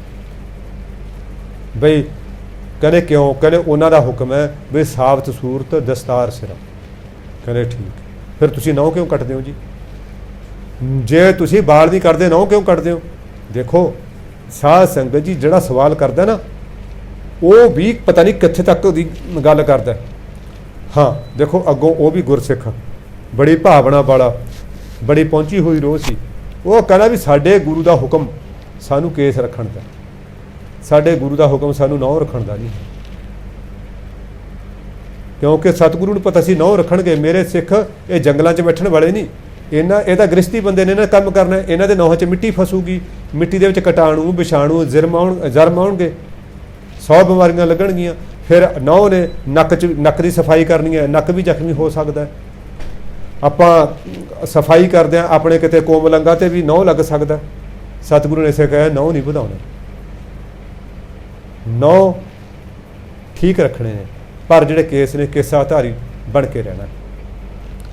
ਮੇਰੇ ਸਤਿਗੁਰੂ ਫਰਮਾਉਂਦੇ ਨੇ ਅੱਗੇ, ਕਹਿੰਦੇ ਮੈਂ ਜਿਹੜਾ ਹੈ ਮੈਂ ਸਤਿਗੁਰੂ ਦੇ हे परमात्मा जी, हे परिपूर्ण, हे गुरदेव स्वरूप परमात्मा, मेरे ते कृपा कर, मैं तेरी सेवा 'ਚ ਲੱਗ ਜਾਵਾਂ। ਕਿਉਂਕਿ ਉਹਦੀ ਸੇਵਾ ਵੀ ਸਾਧ ਸੰਗਤ ਜੀ ਐਰੇ ਗਹਿਰੇ ਨੱਥੂ ਖੈਰੇ ਨੂੰ ਨਹੀਂ ਮਿਲਦੀ। ਉਹ ਵੀ ਯੋਗਤਾ ਦੇਖ ਕੇ ਸੇਵਾ ਦਿੰਦੇ ਨੇ, ਐਵੇਂ ਨਹੀਂ ਸੇਵਾ ਦੇ ਦਿੰਦੇ ਕਿਸੇ ਨੂੰ। ਹਾਂ ਕੋਈ ਮੇਰੇ ਵਰਗਾ ਕਿਸੇ ਰੀਸਮ ਰੀਸੀ ਭਾਂਡੇ ਮਾਂਜਣ ਲੱਗ ਜੇ ਨਾ, ਨਹੀਂ, ਉਹ 5 ਮਿੰਟਾਂ 'ਚ ਹੀ ਮਨ ਪਤਾ ਜੂਗਾ। ਅਸਲ ਤਾਂ ਉਹਨੂੰ ਦੂਜੇ ਸੇਵਾਦਾਰ ਨਹੀਂ ਲੱਗਣ ਦਿੰਦੇ। ਇੱਕ ਮਿੰਟ ਜਾ ਵੀਰ ਜੀ, ਤੁਸੀਂ ਸਿਆਣੇ ਬਣੇ ਚੰਗੇ ਲੱਗਦੇ ਹੋ, ਲੈ ਅਸੀਂ ਮੁੰਡੇ ਖੁੰਡੇ ਅਸੀਂ ਸੇਵਾ ਕਰਦੇ ਹਾਂ। ਕੋਈ ਝਾੜੂ ਚੱਕ ਲੈ ਨਾ, ਕੋਈ ਚਿੱਟੀ ਦਾੜੀ ਵਾਲਾ, ਕੋਈ ਬੀਬੀਆਂ ਭੈਣਾਂ ਜਾਂ ਹੋਰ ਨੌਜਵਾਨ, ਉਹ ਨਹੀਂ ਜੀ ਤੁਸੀਂ ਬੈਠੋ ਅਸੀਂ ਝਾੜੂ ਫੇਰਦੇ ਹਾਂ। ਪਹਿਲਾਂ ਤਾਂ ਉਹਨੂੰ ਸੇਵਾ ਦਾ ਮੌਕਾ ਹੀ ਨਹੀਂ ਮਿਲਦਾ। ਜੇ ਕਰਦਾ ਤੇ ਉਹ 5-10 ਮਿੰਟਾਂ 'ਚ ਉਕਤਾ ਜਾਂਦਾ। ਕੋਈ ਲੱਕ ਦੁਖਣ ਲੱਗ ਗਿਆ, ਕੋਈ ਸਰਵੈਕਲ ਦੁਖਣ ਲੱਗ ਗਈ, ਕੁਛ ਐਸਾ ਪ੍ਰੋਬਲਮਾਂ ਆਉਣੀਆਂ ਸ਼ੁਰੂ ਹੋ ਜਾਂਦੀਆਂ। ਜਾਂ ਹੁਣ ਜਿਹੜਾ ਪਹਿਲੀ ਵਾਰ ਸੇਵਾ ਲੱਗਿਆ ਉਹਨੂੰ ਕਿਹੜਾ ਸੇਵਾ ਕਰਨੀ ਨਹੀਂ ਆਉਂਦੀ, ਇਹ ਵੀ ਪ੍ਰੋਬਲਮ ਹੁੰਦੀ ਹੈ। ਚਲੋ ਖੈਰ, ਪਰ ਜਿਹਦੇ ਕਿਰਪਾ ਉਹ ਕਿਰਪਾ ਕਰ ਦੇਵੇ ਉਹ ਉਹਦੀ ਸੇਵਾ 'ਚ ਲੱਗ ਜਾਂਦਾ। ਚਰਨ ਕਮਲ ਹਿਰਦੈ ਉਰ ਧਾਰੀ, ਮਨ ਤਨ ਧਨ ਗੁਰ ਪ੍ਰਾਣ ਆਧਾਰੀ। ਕਹਿੰਦੇ ਗੁਰੂ ਦੇ ਚਰਨ ਕਮਲਾਂ ਨੂੰ ਹਿਰਦੇ ਵਿੱਚ ਟਿਕਾ, ਗੁਰੂ ਦੇ ਅੱਗੇ ਆਪਣਾ ਮਨ ਆਪਣਾ ਧਨ ਰੱਖ। ਗੁਰੂ ਤੇਰੇ ਪ੍ਰਾਣਾਂ ਦਾ ਆਧਾਰ ਹੈ। ਸਾਧ ਸੰਗਤ ਜੀ, ਬਾਬਾ ਜੀ ਨੇ ਆਪਾਂ ਨੂੰ ਨਾ ਬੜੀ ਬਰੀਕੀ ਨਾਲ ਦੱਸਿਆ। ਇਹ ਕਿਸੇ ਪੁਸਤਕ 'ਚ ਨਹੀਂ ਮੈਂ ਪੜ੍ਹਿਆ, ਹੋਰ ਕਈ ਮਹਾਂਪੁਰਸ਼ਾਂ ਤੋਂ ਵੀ ਨਹੀਂ ਮੈਂ ਸੁਣਿਆ, ਪਰ ਮੈਂ ਕਹਿੰਦਾ ਸਾਡੇ ਬਾਬਾ ਜੀ ਮਹਾਨ ਨੇ। ਇਹ ਕੋਈ ਗੱਲ ਲੁਕੋ ਨਹੀਂ ਰੱਖਦੇ, ਇਹ ਬਿਲਕੁਲ ਸਾਨੂੰ ਸਮਝਾ ਦੱਸਦੇ ਨੇ। ਮਨ ਕਿਵੇਂ ਅਰਪਣ ਕਰਨਾ ਗੁਰੂ ਨੇ? ਮਨ ਦੇ ਵਿੱਚ ਗੁਰੂ ਦੀ ਮਰਿਆਦਾ ਦੇ ਖਿਲਾਫ ਕੋਈ ਖਿਆਲ ਨਹੀਂ ਆਉਣ ਦੇਣਾ। ਇਹ ਗੁਰੂ ਨੂੰ ਮਨ ਅਰਪਣ ਕਰਨਾ। ਫਰਜ਼ ਕਰ ਲਓ ਮੇਰੇ ਮਨ 'ਚ ਚੋਰੀ ਦਾ ਖਿਆਲ ਆਇਆ, ਗੁਰੂ ਕਹਿੰਦਾ ਵੀ ਚੋਰੀ ਨਹੀਂ ਕਰਨੀ। ਫਿਰ ਮੈਂ ਆਪਣੇ ਮਨ ਨੂੰ ਸਮਝਾਵਾਂ, ਉਹ ਕਮਲਿਆ ਤੇਰੇ ਘਰੇ ਘਾਟਾ ਪਿਆ, ਇਹ ਚੋਰੀ ਕਰਕੇ ਲੈ ਵੀ ਗਿਆ, ਕਿੰਨੇ ਕੁ ਦਿਨ ਕੱਟਣਗੇ ਤੇਰੇ ਨਾਲ, ਕਿੰਨੇ ਕੁ ਦਿਨ ਚੱਲੂਗੀ ਇਹ ਚੋਰੀ ਦੇ ਮਾਲ ਨਾਲ। ਜੇ ਫਸ ਗਿਆ ਤੇਰੀ ਬਦਨਾਮੀ ਹੋਣੀ ਹੈ, ਤੈਨੂੰ ਹੋ ਸਕਦਾ ਜੇਲ੍ਹ ਹੋ ਜੇ, ਤੈਨੂੰ ਜਿਹੜੇ ਥਾਣੇ ਵਾਲੇ ਨੇ ਤੇਰੀ ਸੇਵਾ ਕਰਨੀ ਉਹ ਤਾਂ ਕਰਨੀ ਹੈ। ਇਹਨੂੰ ਸਮਝਾ ਕੇ ਆਪਣਾ ਚੋਰੀ ਦਾ ਖਿਆਲ ਕੱਢ ਦੇਣਾ। ਇਹ ਸਮਝ ਲਓ ਗੁਰੂ ਨੂੰ ਮਨ ਅਰਪਣ ਕੀਤਾ। ਤਨ ਅਰਪਣ ਕਰਨਾ, ਤਨ ਦੇ ਨਾਲ ਉਹ ਕੋਈ ਪਾਪ ਨਹੀਂ ਕਰਨਾ ਜਿਹੜਾ ਸਾਨੂੰ ਗੁਰੂ ਨੇ ਵਰਜਿਆ ਹੋਇਆ। ਗੁਰੂ ਨੇ ਸਾਨੂੰ ਕਿਹਾ ਭਰਾਵਾ ਤੈਂ ਇਹ ਸ਼ਰਾਬ ਦੀ ਦੁਕਾਨ 'ਤੇ ਨਹੀਂ ਜਾਣਾ, ਨਾਈ ਦੀ ਦੁਕਾਨ 'ਤੇ ਨਹੀਂ ਜਾਣਾ, ਬਿਊਟੀ ਪਾਰਲਰ ਦੀ ਦੁਕਾਨ 'ਤੇ ਨਹੀਂ ਜਾਣਾ। ਸਾਨੂੰ ਕੋਈ ਲੱਖਾਂ ਸਖੀਆਂ ਸਹੇਲੀਆਂ ਕਹਿਣ, ਲੱਖਾਂ ਸਾਡੇ ਯਾਰ ਦੋਸਤ ਕਹਿਣ, ਅਸੀਂ ਨਹੀਂ ਜਾਣਾ। ਮਨ ਦੇ ਨਾਲ ਤਨ ਦੇ ਨਾਲ ਕੋਈ ਉਹ ਪਾਪ ਨਹੀਂ ਕਰਨਾ ਜਿਹੜਾ ਸਾਨੂੰ ਗੁਰੂ ਵਰਜਦਾ। ਇਹ ਗੁਰੂ ਨੂੰ ਤਨ ਅਰਪਣ ਕਰਨਾ। ਧਨ ਦੇ ਨਾਲ ਅਸੀਂ ਇਹੋ ਜਿਹੀ ਕੋਈ ਚੀਜ਼ ਨਹੀਂ ਖਰੀਦਣੀ ਜਿਹੜੀ ਸਾਨੂੰ ਗੁਰੂ ਨੇ ਵਿਵਰਜਿਤ ਕੀਤੀ ਹੋਈ ਹੈ। ਧਨ ਦੇ ਨਾਲ ਅਸੀਂ ਐਸਾ ਕੋਈ ਚੰਦ ਨਹੀਂ ਚੜਾਉਣਾ। ਕਈ ਵਾਰੀ ਮੈਂ ਦੇਖਿਆ ਨਾ, ਧਨ ਦੇ ਜ਼ੋਰ ਨਾਲ ਗਰੀਬਾਂ ਨੂੰ ਤੰਗ ਕੀਤਾ ਜਾਂਦਾ ਹੈ, ਆਪਣੇ ਕਮਜ਼ੋਰ ਭੈਣਾਂ ਭਾਈਆਂ ਨੂੰ ਦਬਾਉਣ ਦੀ ਕੋਸ਼ਿਸ਼ ਕੀਤੀ ਜਾਂਦੀ ਹੈ।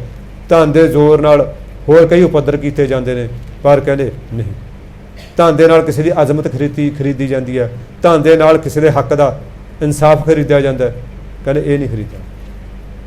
ਐਸਾ ਧਨ, ਇਹ ਸਮਝ ਲਓ ਅਸੀਂ ਤਿੰਨੇ ਚੀਜ਼ਾਂ ਇਸ ਤਰ੍ਹਾਂ ਅਰਪਣ ਕਰ ਸਕਦੇ ਹਾਂ। ਇਹ ਗੁਰੂ ਪ੍ਰਾਣਾਂ ਦਾ ਆਧਾਰ ਹੈ, ਉਹਨੂੰ ਅਰਪਣ ਕਰਨੀ ਹੈ। ਸਫਲ ਜਨਮ ਹੋਵੇ ਪ੍ਰਵਾਨ, ਗੁਰ ਪਾਰ ਬ੍ਰਹਮ ਨਿਕਟ ਕਰ ਜਾਣ।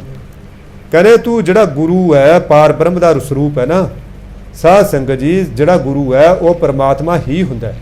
ਜਿਵੇਂ ਪਾਣੀ ਹੀ ਬਰਫ਼ ਹੁੰਦਾ, ਪਾਣੀ ਹੀ ਭਾਫ ਹੁੰਦਾ। ਭਾਫ ਕੋਈ ਹੋਰ ਚੀਜ਼ ਨਹੀਂ ਹੁੰਦੀ। ਭਾਫ ਨੂੰ ਆਪਾਂ ਠੰਡਿਆਂ ਕਰ ਦੇਣਾ, ਪਾਣੀ 'ਚ ਕਨਵਰਟ ਹੋ ਜਾਂਦਾ। ਬਰਫ਼ ਨੂੰ ਆਪਾਂ ਨਿੱਘ ਦੇ ਦਈਏ, ਉਹ ਪਾਣੀ 'ਚ ਕਨਵਰਟ ਹੋ ਜਾਂਦੀ ਹੈ। ਪਾਣੀ ਹੀ ਭਾਫ ਹੁੰਦਾ, ਪਾਣੀ ਹੀ ਬਰਫ਼ ਹੁੰਦੀ ਹੈ। ਇਸੇ ਤਰ੍ਹਾਂ ਪਰਮਾਤਮਾ ਹੀ ਗੁਰੂ ਹੈ, ਗੁਰੂ ਹੀ ਪਰਮਾਤਮਾ ਹੈ। ਸ਼ਬਦ ਦੇ ਰੂਪ ਦੇ ਵਿੱਚ ਜਦੋਂ ਉਹ ਨਿਰਗੁਣ ਸਰੂਪ 'ਚ ਹੈ, ਉਹ ਪਰਮਾਤਮਾ ਹੈ। ਜਦੋਂ ਉਹ ਸਰੂਪ ਧਾਰਨ ਕਰਦਾ, ਚਾਹੇ ਉਹ ਅੱਖਰਾਂ ਦਾ ਸਰੂਪ ਧਾਰਨ ਕਰੇ, ਸ਼ਬਦਾਂ ਦਾ ਸਰੂਪ ਧਾਰਨ ਕਰੇ, ਸਾਨੂੰ ਉਹ ਸਾਡੇ ਲੈਵਲ 'ਤੇ ਆ ਕੇ ਸਾਨੂੰ ਸਿੱਧੇ ਰਾਹ ਪਾਉਣ ਦਾ ਯਤਨ ਕਰਦਾ ਹੈ, ਉਹੀ ਪਰਮਾਤਮਾ ਸਾਡਾ ਗੁਰੂ ਬਣ ਜਾਂਦਾ। ਆਦ ਅੰਤ ਇੱਕ ਹੈ ਅਵਤਾਰਾ, ਸੋਈ ਗੁਰੂ ਸਮਝਿਓ ਹਮਾਰਾ। ਜਿਹੜਾ ਆਦ ਅੰਤ ਤੋਂ ਪਰਮਾਤਮਾ ਹੈ ਨਾ, ਜਦੋਂ ਉਹ ਸਾਡੇ ਬੌਧਿਕ ਪੱਧਰ 'ਤੇ ਆ ਕੇ, ਸਾਡੇ ਉਹ ਪੱਧਰ 'ਤੇ ਆ ਕੇ ਸਾਡੀ ਬੋਲੀ ਦੇ ਵਿੱਚ, ਸਾਡੀ ਸੌਖੀ ਭਾਸ਼ਾ ਦੇ ਵਿੱਚ ਸਾਨੂੰ ਸਿੱਧੇ ਮਾਰਗ ਪਾਉਣ ਦੀ ਕਿਰਪਾ ਕਰਦਾ, ਤਾਂ ਉਹੀ ਪਰਮਾਤਮਾ ਸਾਡਾ ਗੁਰੂ ਬਣ ਜਾਂਦਾ। ਜਦੋਂ ਉਹ ਪਰਮਾਤਮਾ ਆਪਣੇ ਨਿਰਗੁਣ ਸਰੂਪ 'ਚ ਹੈ, ਕਿਤੇ ਜਿਹੜਾ ਹੈ ਉਹ ਸਾਡੀ ਸਮਝ ਤੋਂ ਬਾਹਰ ਦੀ ਗੱਲ ਹੈ, ਉਹ ਉਦੋਂ ਪਰਮਾਤਮਾ ਉਦੋਂ ਪਰਮਾਤਮਾ। ਜਿਵੇਂ ਬਾਪ ਜਦੋਂ ਖਰਚ ਦਿੰਦਾ ਹੈ ਬੱਚੇ ਨੂੰ, ਉਹਦੀਆਂ ਲੋੜਾਂ ਪੂਰੀਆਂ ਕਰਦਾ, ਉਦੋਂ ਬਾਪ ਹੈ। ਜਦੋਂ ਉਹਨੂੰ ਆਪਣੇ ਮੰਜੇ 'ਤੇ ਬਿਠਾ ਕੇ, ਆਪਣੀ ਗੋਦੀ 'ਚ ਬਿਠਾ ਕੇ ਉਹਨੂੰ ਸਮਝਾਉਂਦਾ, ਪੁੱਤਰਾ ਹੁਣ ਤੂੰ ਜਵਾਨ ਹੋਣ ਲੱਗ ਗਿਆ, ਬੱਚਿਆ ਦੇਖੀ ਕਿਤੇ ਮੇਰੀ ਦਾੜੀ ਨੂੰ ਲਾਜ ਲਾ ਦੇ, ਤੂੰ ਦੇਖੀ ਮੇਰੇ 'ਤੇ ਆਪਣੇ ਪਿਓ ਦਾਦੇ ਦੀ ਇੱਜ਼ਤ ਨੂੰ ਰੋੜ ਦੇ, ਪੁੱਤਰਾ ਦੇਖੀ ਕੋਈ ਗਲਤ ਕੰਮ ਨਾ ਕਰਦੀ, ਮੈਨੂੰ ਥਾਣੇ ਜਾਂਦੇ ਨੂੰ ਵੀ ਸ਼ਰਮ ਆਉਣੀ ਹੈ, ਮੈਂ ਕਿਵੇਂ ਜਾਊਂਗਾ, ਅਗਲੇ ਆਖਣਗੇ ਤੇਰਾ ਬਾਪ ਯਾਰ ਇਹੋ ਜਿਹੇ ਸਰੂਪ ਦਾ ਮਾਲਕ ਹੈ, ਤੂੰ ਕਿਹਾ ਜਾਏ। ਫਿਰ ਉਦੋਂ ਉਹ ਐਂ ਸਮਝ ਲਓ ਉਹਦਾ ਮਿੱਤਰ ਹੈ, ਆਪਣੇ ਪੁੱਤ ਦਾ ਮਿੱਤਰ ਹੈ। ਬਸ ਬਿਲਕੁਲ ਇਸੇ ਤਰ੍ਹਾਂ ਹੀ ਪਰਮਾਤਮਾ ਸਾਡਾ ਗੁਰੂ ਹੈ, ਪਰਮਾਤਮਾ ਹੀ ਸਾਡਾ ਪਰਮਾਤਮਾ ਹੈ। ਕਹਿੰਦੇ ਫਿਰ ਜਦੋਂ ਤੂੰ ਉਹ ਪਰਮਾਤਮਾ ਨੂੰ ਆਪਣੇ ਨੇੜੇ ਵਸਦਾ ਸਮਝੇਗਾ ਨਾ, ਜਦੋਂ ਭੈੜਾ ਕੰਮ ਕਰੇਗਾ ਤੇਰੇ ਮਨ 'ਚ ਆਊਗਾ ਯਾਰ ਮੈਨੂੰ ਪਰਮਾਤਮਾ ਦੇਖ ਰਿਹਾ ਹੈ, ਪਰਮਾਤਮਾ ਮੇਰੇ ਨਾਲ ਹੈ, ਮੈਨੂੰ ਮਹਾਰਾਜ ਕੀ ਕਹਿਣਗੇ। ਉਦੋਂ ਫਿਰ ਕੀ ਹੋਏਗਾ, ਤੇਰਾ ਜਿਹੜਾ ਜਨਮ ਹੈ ਇਹ ਸਫਲ ਹੋ ਜਾਏਗਾ, ਇਹ ਪ੍ਰਵਾਨ ਹੋ ਜਾਏਗਾ। ਜਦੋਂ ਤੂੰ ਇਹ ਸਾਧ ਸੰਗਤ ਜੀ, ਬਾਬਾ ਜੀ ਨੇ ਪਰ ਕਿੰਨੇ ਵਾਰੀ ਕਿਹਾ ਵੀ ਗੁਰੂ ਨੂੰ ਨੇੜੇ ਸਮਝਣਾ, ਆਪਣੇ ਹਾਜ਼ਰ ਨਾਜ਼ਰ ਸਮਝਣਾ, ਪਰ ਭੁੱਲ ਜੰਨੇ, ਯਾਦ ਨਹੀਂ ਰਹਿੰਦਾ, ਯਾਦ ਨਹੀਂ ਰਹਿੰਦਾ ਹੈਗਾ। ਕਿਉਂਕਿ ਅਸੀਂ ਇਸੇ ਅਵਸਥਾ 'ਤੇ ਪਹੁੰਚਣਾ ਸਿਮਰਨ ਕਰ ਕਰਕੇ। ਇਹਦਾ ਵੀ ਨਾਲ ਦੀ ਨਾਲ ਰਿਹਰਸਲ ਕਰ ਲਈਏ। ਜਦੋਂ ਮਨ 'ਚ ਪਾਪ ਆਉਂਦਾ, ਬਕਾਰ ਆਉਂਦਾ, ਆਪਾਂ ਭੈੜੇ ਪਾਸੇ ਸਾਡੇ ਪੈਰ ਉੱਠਣ ਲੱਗਦੇ ਨੇ, ਉਦੋਂ ਸੋਚੀਏ ਯਾਰ ਗੁਰੂ ਤੇਰੇ ਨਾਲ ਹੈ, ਤੂੰ ਕਿਹੜੇ ਪਾਸੇ ਜਾ ਰਿਹਾ ਮਨ, ਤੂੰ ਕਿਹੜੇ ਪਾਸੇ ਜਾ ਰਿਹਾ ਵੀਰ, ਰੁਕ ਨਾ ਜਾ। ਸੰਤ ਧੂਰ ਪਾਈਆ ਵਡ ਭਾਗੂ, ਨਾਨਕ ਗੁਰ ਭੇਟਤ ਹਰ ਸਿਉ ਲਿਵ ਲਾਗੀ। ਕਹਿੰਦੇ ਗੁਰੂ ਸੰਤ ਦੀ ਧੂੜ ਵੱਡੇ ਭਾਗਾਂ ਨਾਲ ਪ੍ਰਾਪਤ ਹੁੰਦੀ ਹੈ, ਐਵੇਂ ਨਹੀਂ ਪ੍ਰਾਪਤ ਹੁੰਦੀ। ਹੇ ਨਾਨਕ, ਕਹਿੰਦੇ ਗੁਰੂ ਨੂੰ ਮਿਲਦਿਆਂ ਹੀ ਹਰੀ ਦੇ ਨਾਲ ਲਿਵ ਜੁੜ ਜਾਂਦੀ ਹੈ। ਸਾਧ ਸੰਗਤ ਜੀ, ਗੁਰੂ ਦੇ ਵਿੱਚੋਂ ਇੰਨੀਆਂ ਤਕੜੀਆਂ ਲਹਿਰਾਂ ਨਿਕਲਦੀਆਂ ਨੇ, ਇੰਨੀਆਂ ਤਕੜੀਆਂ ਤਰੰਗਾਂ ਨਿਕਲਦੀਆਂ ਨੇ, ਉਹਨਾਂ ਦੇ ਸੰਪਰਕ 'ਚ ਆਉਣ ਵਾਲਾ ਬੰਦਾ ਸਾਧ ਸੰਗਤ ਜੀ ਆਪਣੇ ਆਪ ਹੀ ਕਈ ਵਾਰੀ ਤਬਦੀਲ ਹੋ ਜਾਂਦਾ। ਹਾਂ, ਜੇ ਜਮੇ ਪੱਥਰੇ ਹੋਵੇ, ਜਮੇ ਸੁੱਕਿਆ ਕਾਠ ਹੋਵੇ, ਜੇ ਗੁਰੂ ਕਿਰਪਾ ਕਰਨੀ ਚਾਹੇ ਉਹ ਸੁੱਕੇ ਨੂੰ ਵੀ ਹਰਿਆ ਕਰ ਦਿੰਦਾ। ਪਰ ਕਈ ਵਾਰੀ ਇਹ ਹੁੰਦਾ ਬਈ ਯਾਰ ਇਹ 'ਚ ਅਜੇ ਹਉਮੈ ਹੈਗੀ ਆ, ਤੇ ਇਹ ਨਾ ਕੋਈ ਨਹੀਂ, ਇਹਨੂੰ ਅਜੇ ਗੇੜੇ ਖਾਇਆ ਹੋਣ ਦੇ, ਫਿਰ ਅਜੇ ਉਹ 'ਤੇ ਕਿਰਪਾ ਨਹੀਂ ਹੁੰਦੀ। ਜਿਵੇਂ ਪੀਰ ਬੁੱਧੂ ਸ਼ਾਹ ਆਪਣੇ 500 ਮਰੀਦਾਂ ਨਾਲ ਪੌਂਟਾ ਸਾਹਿਬ ਦੀ ਧਰਤੀ 'ਤੇ ਕਲਗੀਧਰ ਪਿਤਾ ਨੂੰ ਮਿਲਣ ਵਾਸਤੇ ਗਏ। ਬੜੀ ਸ਼ੋਭਾ ਸੁਣੀ ਸੀ ਕਲਗੀਧਰ ਪਿਤਾ ਦੀ, ਬਹੁਤ ਹੀ ਜਸ ਸੁਣਿਆ ਸੀ। ਮਨ 'ਚ ਆਇਆ ਇਹ 10ਵੇਂ ਗੁਰੂ ਨਾਨਕ ਤੋਂ ਅੱਜ ਮੈਂ ਬ੍ਰਹਮ ਗਿਆਨ ਲੈ ਕੇ ਆਉਣਾ, ਮੈਂ ਖਾਲੀ ਨਹੀਂ ਮੁੜ ਕੇ ਆਉਣਾ। ਮਨ 'ਚੋਂ ਇਹ ਭਾਵਨਾ, ਮਨ ਦੇ ਵਿੱਚੋਂ ਇਹ ਖਿਆਲ ਲੈ ਕੇ ਗਿਆ। ਹੁਣ 500 ਮਰੀਦਾਂ ਨਾਲ, ਚੇਲਿਆਂ ਨਾਲ ਗਿਆ। ਜਾ ਕੇ ਜਦੋਂ ਸਤਿਗੁਰੂ ਦੇ ਚਰਨਾਂ 'ਤੇ ਮੱਥਾ ਟੇਕਣ ਲੱਗਿਆ, ਨਾਲ ਦੀ ਨਾਲ ਸਾਧ ਸੰਗਤ ਜੀ ਮਾਇਆ ਵਾਪਰ ਗਈ, ਮਾਇਆ ਵਰਤ ਗਈ ਵਿਚਾਲੇ। ਮਾਇਆ ਕੀ ਵਾਪਰੀ, ਕਹਿੰਦੇ ਯਾਰ ਜੇ ਮੈਂ ਗੁਰੂ ਨੂੰ ਮੱਥਾ ਟੇਕਿਆ, ਮੇਰੀ ਚੁੱਟੀ ਦਾੜੀ, ਮੈਂ ਮਤਲਬ ਬਜ਼ੁਰਗ, ਇਹ ਨੌਜਵਾਨ ਛੋਕਰਾ, ਮੇਰੇ ਪੈਰੀ ਹੱਥ ਲਾਉਂਗਾ, ਮੱਥਾ ਟੇਕੂੰਗਾ, ਮੇਰੇ 500 ਚੇਲੇ ਕੀ ਸੋਚਣਗੇ, ਮੁਰੀਦ ਕੀ ਸੋਚਣਗੇ, ਬਈ ਇਹ ਸਾਡੇ ਪੀਰ ਤੋਂ ਵੀ ਵੱਡਾ ਹੈ। ਬਸ ਇਹ ਆ ਗਈ ਹਉਮੈ ਅੰਦਰ, ਤੇ ਹੱਥ ਕੱਢਿਆ, ਮਹਾਰਾਜ ਨੇ ਹੱਥ ਮਿਲਿਆ ਲਿਆ, ਬੇਨਤੀ ਕਰਦਾ ਸਤਿਗੁਰੂ ਮੈਨੂੰ ਬ੍ਰਹਮ ਗਿਆਨ ਦੇ ਦਿਓ। ਮੇਰੇ ਅੰਤਰ ਦੀਆਂ ਜਾਣਨ ਵਾਲੇ ਸਤਿਗੁਰੂ ਕਹਿੰਦੇ ਪੀਰ ਜੀ, ਜਿਵੇਂ ਘਰੋਂ ਸੋਚ ਕੇ ਆਏ ਸੀ ਨਾ, ਜੇ ਕਿਤੇ ਉਸ ਤਰ੍ਹਾਂ ਇੱਥੇ ਨਿਭ ਜਾਂਦੇ, ਬ੍ਰਹਮ ਗਿਆਨ ਅੱਜ ਇਹ ਪ੍ਰਾਪਤ ਹੋ ਜਾਣਾ ਸੀ। ਹਾਂ ਹੋਊਗਾ, ਪਰ ਹੁਣ ਸਮਾਂ ਲੱਗੂਗਾ, ਹੁਣ ਸਮਾਂ ਲੱਗੂਗਾ, ਤੁਸੀਂ ਪਛੜ ਗਏ। ਸਿਆਣੇ ਕਹਿੰਦੇ ਨੇ, ਕਹਿੰਦੇ ਇੱਕ ਪੈਰ ਦਾ ਪਛੜਿਆ 100 ਕੋਹ 'ਤੇ ਜਾ ਪੈਂਦਾ। ਅਖੌਤਾਂ ਐਵੇਂ ਨਹੀਂ ਬਣੀਆਂ, ਸਾਲ ਲੱਗ ਜਾਂਦੇ ਨੇ ਅਖੌਤਾਂ ਬਣਦਿਆਂ ਨੂੰ, ਸਦੀਆਂ ਲੱਗ ਜਾਂਦੀਆਂ ਨੇ ਮੁਹਾਵਰੇ ਬਣਦਿਆਂ ਨੂੰ। ਕਹਿੰਦੇ ਇੱਕ ਪੈਰ ਦਾ ਪਛੜਿਆ ਹੋਇਆ, ਇੱਕ ਪੈਰ ਦਾ ਤਿਲਕਿਆ ਹੋਇਆ ਕਈ ਵਾਰੀ 100 ਕੋਹ 'ਤੇ ਪਿੱਛੇ ਜਾ ਪੈਂਦਾ। ਹੁਣ ਕਹਿੰਦੇ ਤੁਸੀਂ ਤਿਲਕ ਗਏ ਜੀ, ਕੋਈ ਨਹੀਂ, ਸੇਵਾ ਕਰੋ ਗੁਰੂ ਘਰ ਦੀ, ਇਹ ਅਵਸਥਾ ਤੁਹਾਨੂੰ ਪ੍ਰਾਪਤ ਹੋ ਜੂਗੀ। ਸਾਧ ਸੰਗਤ ਜੋ ਹੈਰਾਨ ਹੋ ਗਏ, ਯਾਰ ਮੈਂ ਜੋ ਮਨ 'ਚ ਸੋਚਿਆ ਸੀ ਮੈਂ ਕਿਸੇ ਕੋਲੇ ਪ੍ਰਗਟ ਨਹੀਂ ਕੀਤਾ, ਇਹ ਤਾਂ ਵਾਕਈ ਅੱਲਾ ਦਾ ਨੂਰ ਨੇ। ਜਦੋਂ ਫੇਰ ਗਏ ਕਿਤੇ ਫੇਰ ਹੋਏ, ਫਿਰ ਸਮਝ ਲਓ ਸਾਰਾ ਉਤਰ ਗਿਆ ਤੇ ਮਹਾਰਾਜ ਦੇ ਚਰਨਾਂ ਨਾਲ ਲੱਗੇ। ਫਿਰ ਦੇਖੋ ਆਪਣੇ ਬੱਚੇ ਵੀ ਕੁਰਬਾਨ ਕਰਤੇ ਗੁਰੂ ਮਹਾਰਾਜ ਤੋਂ, ਹਾਲਾਂਕਿ ਜੇ ਆਪਾਂ ਦੇਖੀਏ ਦੂਸਰੇ ਧਰਮ ਦੇ ਸੀ, ਉਹ ਆਪਣੇ ਬੱਚੇ ਵੀ ਕੁਰਬਾਨ ਕਰਤੇ, ਆਪਣੇ ਮੁਰੀਦ ਵੀ ਕੁਰਬਾਨ ਕਰਤੇ, ਆਪ ਵੀ ਮਤਲਬ ਜੰਗ ਯੁੱਧ ਦੇ ਵਿੱਚ ਲੜੇ। ਫਿਰ ਐਸਾ ਮਹਾਰਾਜ ਜੀ ਕਹਿੰਦੇ ਇਹ ਜਦੋਂ ਗੁਰੂ ਦੀ ਨੂੰ ਆਪਾਂ ਮਿਲਦੇ ਹਾਂ, ਹਰੀ ਨਾਲ ਲਿਵ ਜੁੜ ਜਾਂਦੀ ਹੈ। ਪਰ ਜੇ ਆਪਣੇ ਅੰਦਰ ਭਾਵਨਾ ਸ਼ੁੱਧ ਹੋਵੇ, ਕਿਉਂਕਿ ਗੁਰੂ ਪੂਰਨ ਤੌਰ 'ਤੇ ਸ਼ੁੱਧ ਹੈ, ਉਹ ਸਾਡੇ ਅੰਦਰ ਸ਼ੁੱਧਤਾ ਭਾਲਦਾ। ਸਾਧ ਸੰਗਤ ਜੀ, ਮੈਲੇ ਕੱਪੜਿਆਂ, ਮੈਲਾ ਬਿਸਤਰਾ ਵਿਛਿਆ ਹੋਵੇ ਨਾ, ਆਪਾਂ ਕਈ ਵਾਰੀ ਰਿਸ਼ਤੇਦਾਰੀ 'ਚ ਜਾਂਦੇ ਹਾਂ, ਉਹ ਮਤਲਬ ਮੰਜੀ ਦੇ ਉੱਤੇ ਜਵਾਕਾਂ ਨੇ ਕਈ ਵਾਰੀ ਖਾਣਾ ਪੀਣਾ ਡੋਲਿਆ ਹੁੰਦਾ, ਮੱਖੀਆਂ ਭਿਣਕ ਰਹੀਆਂ ਹੁੰਦੀਆਂ ਨੇ, ਆਪਾਂ ਬੈਠਦੇ ਨਹੀਂ ਹੈਗੇ, ਘਰ ਵਾਲੇ ਵੀ ਸਮਝ ਜਾਂਦੇ ਨੇ ਯਾਰ ਬਹਿੰਦਾ ਨਹੀਂ, ਉਹ ਨਾ ਫਿਰ ਜ਼ਿਆਦਾ ਕੱਪੜਾ ਹੋਰ ਵਿਛਾਉਂਦੇ ਨੇ, ਕੋਈ ਉਹ ਮੰਜਾ ਦੂਸਰਾ ਡਾਹਦੇ ਨੇ ਜਾਂ ਕੋਈ ਕੁਰਸੀ ਕਰਸੀ ਲਿਆਉਂਦੇ ਨੇ, ਫਿਰ ਕਹਿੰਦੇ ਬੈਠੋ ਜੀ, ਫਿਰ ਆਪਾਂ ਬਹਿ ਨੇ। ਹੁਣ ਸਾਡੇ ਹਿਰਦੇ ਦਾ ਇਹੀ ਹਾਲ ਹੈ, ਸਾਡਾ ਹਿਰਦਾ ਅਤਿ ਮਲੀਨ ਹੈ, ਭਾਂਡਾ ਅਤਿ ਮਲੀਨ, ਧੋਤਾ ਹੱਛਾ ਨਾ ਹੋਏ ਸੀ। ਇਹਦੇ ਅੰਦਰ ਕਾਮ ਦੇ, ਕ੍ਰੋਧ ਦੇ, ਲੋਭ ਦੇ, ਮੋਹ ਦੇ, ਹੰਕਾਰ ਦੇ, ਈਰਖਾ ਦਵੈਸ਼ ਦੇ ਦਾਗ ਲੱਗੇ ਹੋਏ ਨੇ। ਇਹ ਪਾਪਾਂ ਬਕਾਰਾਂ ਦੀਆਂ ਮੱਖੀਆਂ ਉੱਥੇ ਭਿਣਕ ਰਹੀਆਂ ਨੇ, ਠੰਡਾਈ ਲੱਗੀ ਹੋਈ ਹੈ ਇਹਨੂੰ ਪਾਪਾਂ ਬਕਾਰਾਂ ਦੀ। ਸਤਿਗੁਰੂ ਬੈਠਣ ਕਿਵੇਂ? ਸਤਿਗੁਰੂ ਬੈਠਣ ਕਿਵੇਂ? ਹਿਰਦਾ ਸਾਫ਼ ਹੋਵੇ ਨਾ, ਫਿਰ ਉਹਨੂੰ ਬੇਨਤੀ ਆਪਾਂ ਕਰ ਦਈਏ, ਸਤਿਗੁਰੂ ਤੁਸੀਂ ਮਾਧੋ ਦਾਸ ਦੇ ਮੰਜੇ ਤੇ ਵੀ ਤਾਂ ਧੱਕੇ ਨਾਲੇ ਬੈਠ ਗਏ ਸੀ, ਸਾਡੇ ਹਿਰਦੇ ਰੂਪੀ ਮੰਜੇ ਤੇ ਵੀ ਤਾਂ ਧੱਕੇ ਨਾਲੇ ਬਹਿ ਜਾਓ। ਪਰ ਹੁਣ ਉਹਦਾ ਮੰਜਾ ਤਾਂ ਸਾਫ਼ ਸੀ ਨਾ, ਉਹਦਾ ਬੈਠ ਕੇ ਅਗਲੇ ਧੱਕੇ ਨਾਲ। ਜੇ ਹੁਣ ਮੰਜੇ ਤੇ ਕੂੜਾ ਕਰਕਟ ਪਿਆ ਹੁੰਦਾ ਉਹ ਕਿਵੇਂ ਬਹਿੰਦੇ? ਦੇਖੋ ਭਜਨ ਬੰਦਗੀ ਕਰਕੇ, ਚਾਹੇ ਉਹ ਦੂਸਰੀ ਵਿਦਿਆ ਸੀ, ਮੰਜਾ ਤਾਂ ਸਾਫ਼ ਸੀ ਨਾ, ਫਿਰ ਇਹ ਧੱਕੇ ਨਾਲ ਬੈਠੇ ਅਗਲੇ। ਹੁਣ ਸਤਿਗੁਰੂ ਨੂੰ ਕਿਰਪਾ ਕਰੀਏ ਮੇਰੇ ਪ੍ਰੀਤਮਾ, ਸਾਡੇ ਮੰਜੇ ਨੂੰ ਕਰਕੇ ਨਾ ਟੇਢਾ ਪੁੱਠਾ ਇਹਨੂੰ ਸਾਫ਼ ਵੀ ਤੁਸੀਂ ਕਿਰਪਾ ਕਰੋ ਮਹਾਰਾਜ। ਇਹ ਹੁਣ ਸਾਡੇ ਸਾਫ਼ ਕਰਨ ਦਾ ਨਹੀਂ, ਜੁਗਾਂ ਜੁਗੰਤਰਾਂ ਦੀ ਇਹਨੂੰ ਮੈਲ ਲੱਗੀ ਹੋਈ ਹੈ, ਤੇ ਧੱਕੇ ਕਿਰਪਾ ਕਰੋ। ਹੁਣ ਆਪਣੇ ਜ਼ੋਰ ਨਾਲ, ਆਪਣੇ ਧੱਕੇ ਨਾਲ ਤੁਸੀਂ ਉਹ ਬਹਿ ਜਾਓ, ਅਸੀਂ ਤੁਹਾਨੂੰ ਬਿਠਾਉਣ ਦੇ ਸਮਰੱਥ ਨਹੀਂ ਹਾਂ ਜੀ। ਸਾਡੇ ਤੇ ਇਹ ਮਿਹਰ ਕਰੋ, ਸਾਡੇ ਤੇ ਇਹ ਰਹਿਮਤ ਕਰੋ। ਸਾਧ ਸੰਗਤ ਜੀ, ਸਮਾਂ ਹੋ ਗਿਆ। ਬੇਅੰਤ ਕਿਸਮ ਦੀਆਂ ਭੁੱਲਾਂ, ਚੁੱਕਾਂ, ਗਲਤੀਆਂ ਸਤਿਗੁਰੂ ਦਾ ਜਸ ਕਰਦਿਆਂ, ਸਤਿਗੁਰੂ ਦੀ ਪਵਿੱਤਰ ਪਾਵਨ ਬਾਣੀ ਦੀ ਕਥਾ ਵਾਰਤਾ ਕਰਦਿਆਂ, ਸ਼ਬਦ ਵਿਚਾਰਾਂ ਕਰਦਿਆਂ ਇਸ ਅਣਜਾਣ ਬੰਦੇ ਕੋਲੋਂ ਸੁਭਾਵ ਕੀ ਹੋ ਗਈਆਂ ਹੋਣਗੀਆਂ। ਅਣਜਾਣ ਬੱਚਾ ਭਰਾ ਸਮਝ ਕੇ ਮੁਆਫ ਕਰ ਦੇਣਾ, ਅੱਗੇ ਵਾਸਤੇ ਅਸੀਸ ਬਖਸ਼ਣੀ ਹੈ। ਵਾਹਿਗੁਰੂ ਜੀ ਕਾ ਖਾਲਸਾ, ਵਾਹਿਗੁਰੂ ਜੀ ਕੀ ਫਤਿਹ। ਹਾਂ ਸਾਧ ਸੰਗਤ ਜੀ, ਇੱਕ ਮਿੰਟ ਬੇਨਤੀ, ਆਪਾਂ ਨਾ ਸ਼ੁੱਕਰਵਾਰ ਨੂੰ ਅਖੰਡ ਪਾਠ ਪ੍ਰਾਰੰਭ ਕਰਨਾ, ਕਿਸ ਸੰਬੰਧ 'ਚ ਕਰਨਾ? ਮਾਤਾ ਗੁਜਰੀ ਜੀ, ਮਾਤਾ ਗੰਗਾ ਜੀ, ਅੱਛਾ ਬੇਬੇ ਨਾਨਕੀ। ਹਾਂ, ਇਹ ਜਿਹੜੀਆਂ ਸਾਡੀਆਂ ਮਾਤਾਵਾਂ ਹੋਈਆਂ ਨਾ ਗੁਰੂ ਘਰ 'ਚ, ਜਿਵੇਂ ਮਾਤਾ ਗੁਜਰੀ ਜੀ, ਮਾਤਾ ਗੰਗਾ ਜੀ, ਮਾਤਾ ਸਾਹਿਬ ਕੌਰ ਹੋ ਰਹੀਆਂ, ਜੋ ਵੀ ਬੇਬੇ ਨਾਨਕੀ ਵਰਗੀਆਂ ਜਿਹੜੀਆਂ ਹੋਈਆਂ, ਉਹਨਾਂ ਦੇ ਸੰਬੰਧ ਦੇ ਵਿੱਚ ਆਪਾਂ ਆਪਣੇ ਅਖੰਡ ਪਾਠ ਜਿਹੜੇ ਆਪਾਂ 6 ਕਰਦੇ ਹੁੰਦੇ ਹਾਂ, 7 ਉਹ ਹੋਣਗੇ। ਸ਼ੁੱਕਰਵਾਰ ਨੂੰ ਪ੍ਰਕਾਸ਼ ਹੋਣਾ, ਐਤਵਾਰ ਨੂੰ ਭੋਗ ਪੈਣਾ।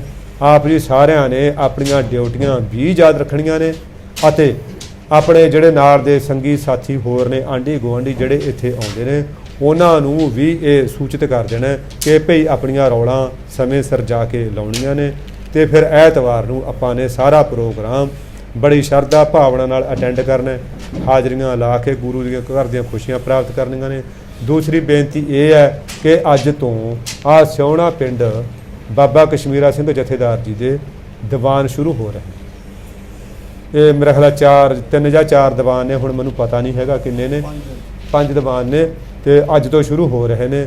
ਉਹਨਾਂ ਨੇ ਟਾਈਮ 7 ਤੋਂ 10 ਵਜੇ ਦਾ ਦਿੱਤਾ ਹੋਇਆ, ਭਾਵ ਜਿਵੇਂ ਮਹਾਂਪੁਰਖ 8:30 ਵਜੇ ਬਹਿੰਦੇ ਨੇ, 1.5 ਘੰਟੇ ਦਾ ਦੀਵਾਨ ਹੁੰਦਾ, 10 ਵਜੇ ਉਹਨਾਂ ਨੇ ਸਮਾਪਤੀ ਕਰ ਦੇਣੀ ਹੁੰਦੀ ਹੈ।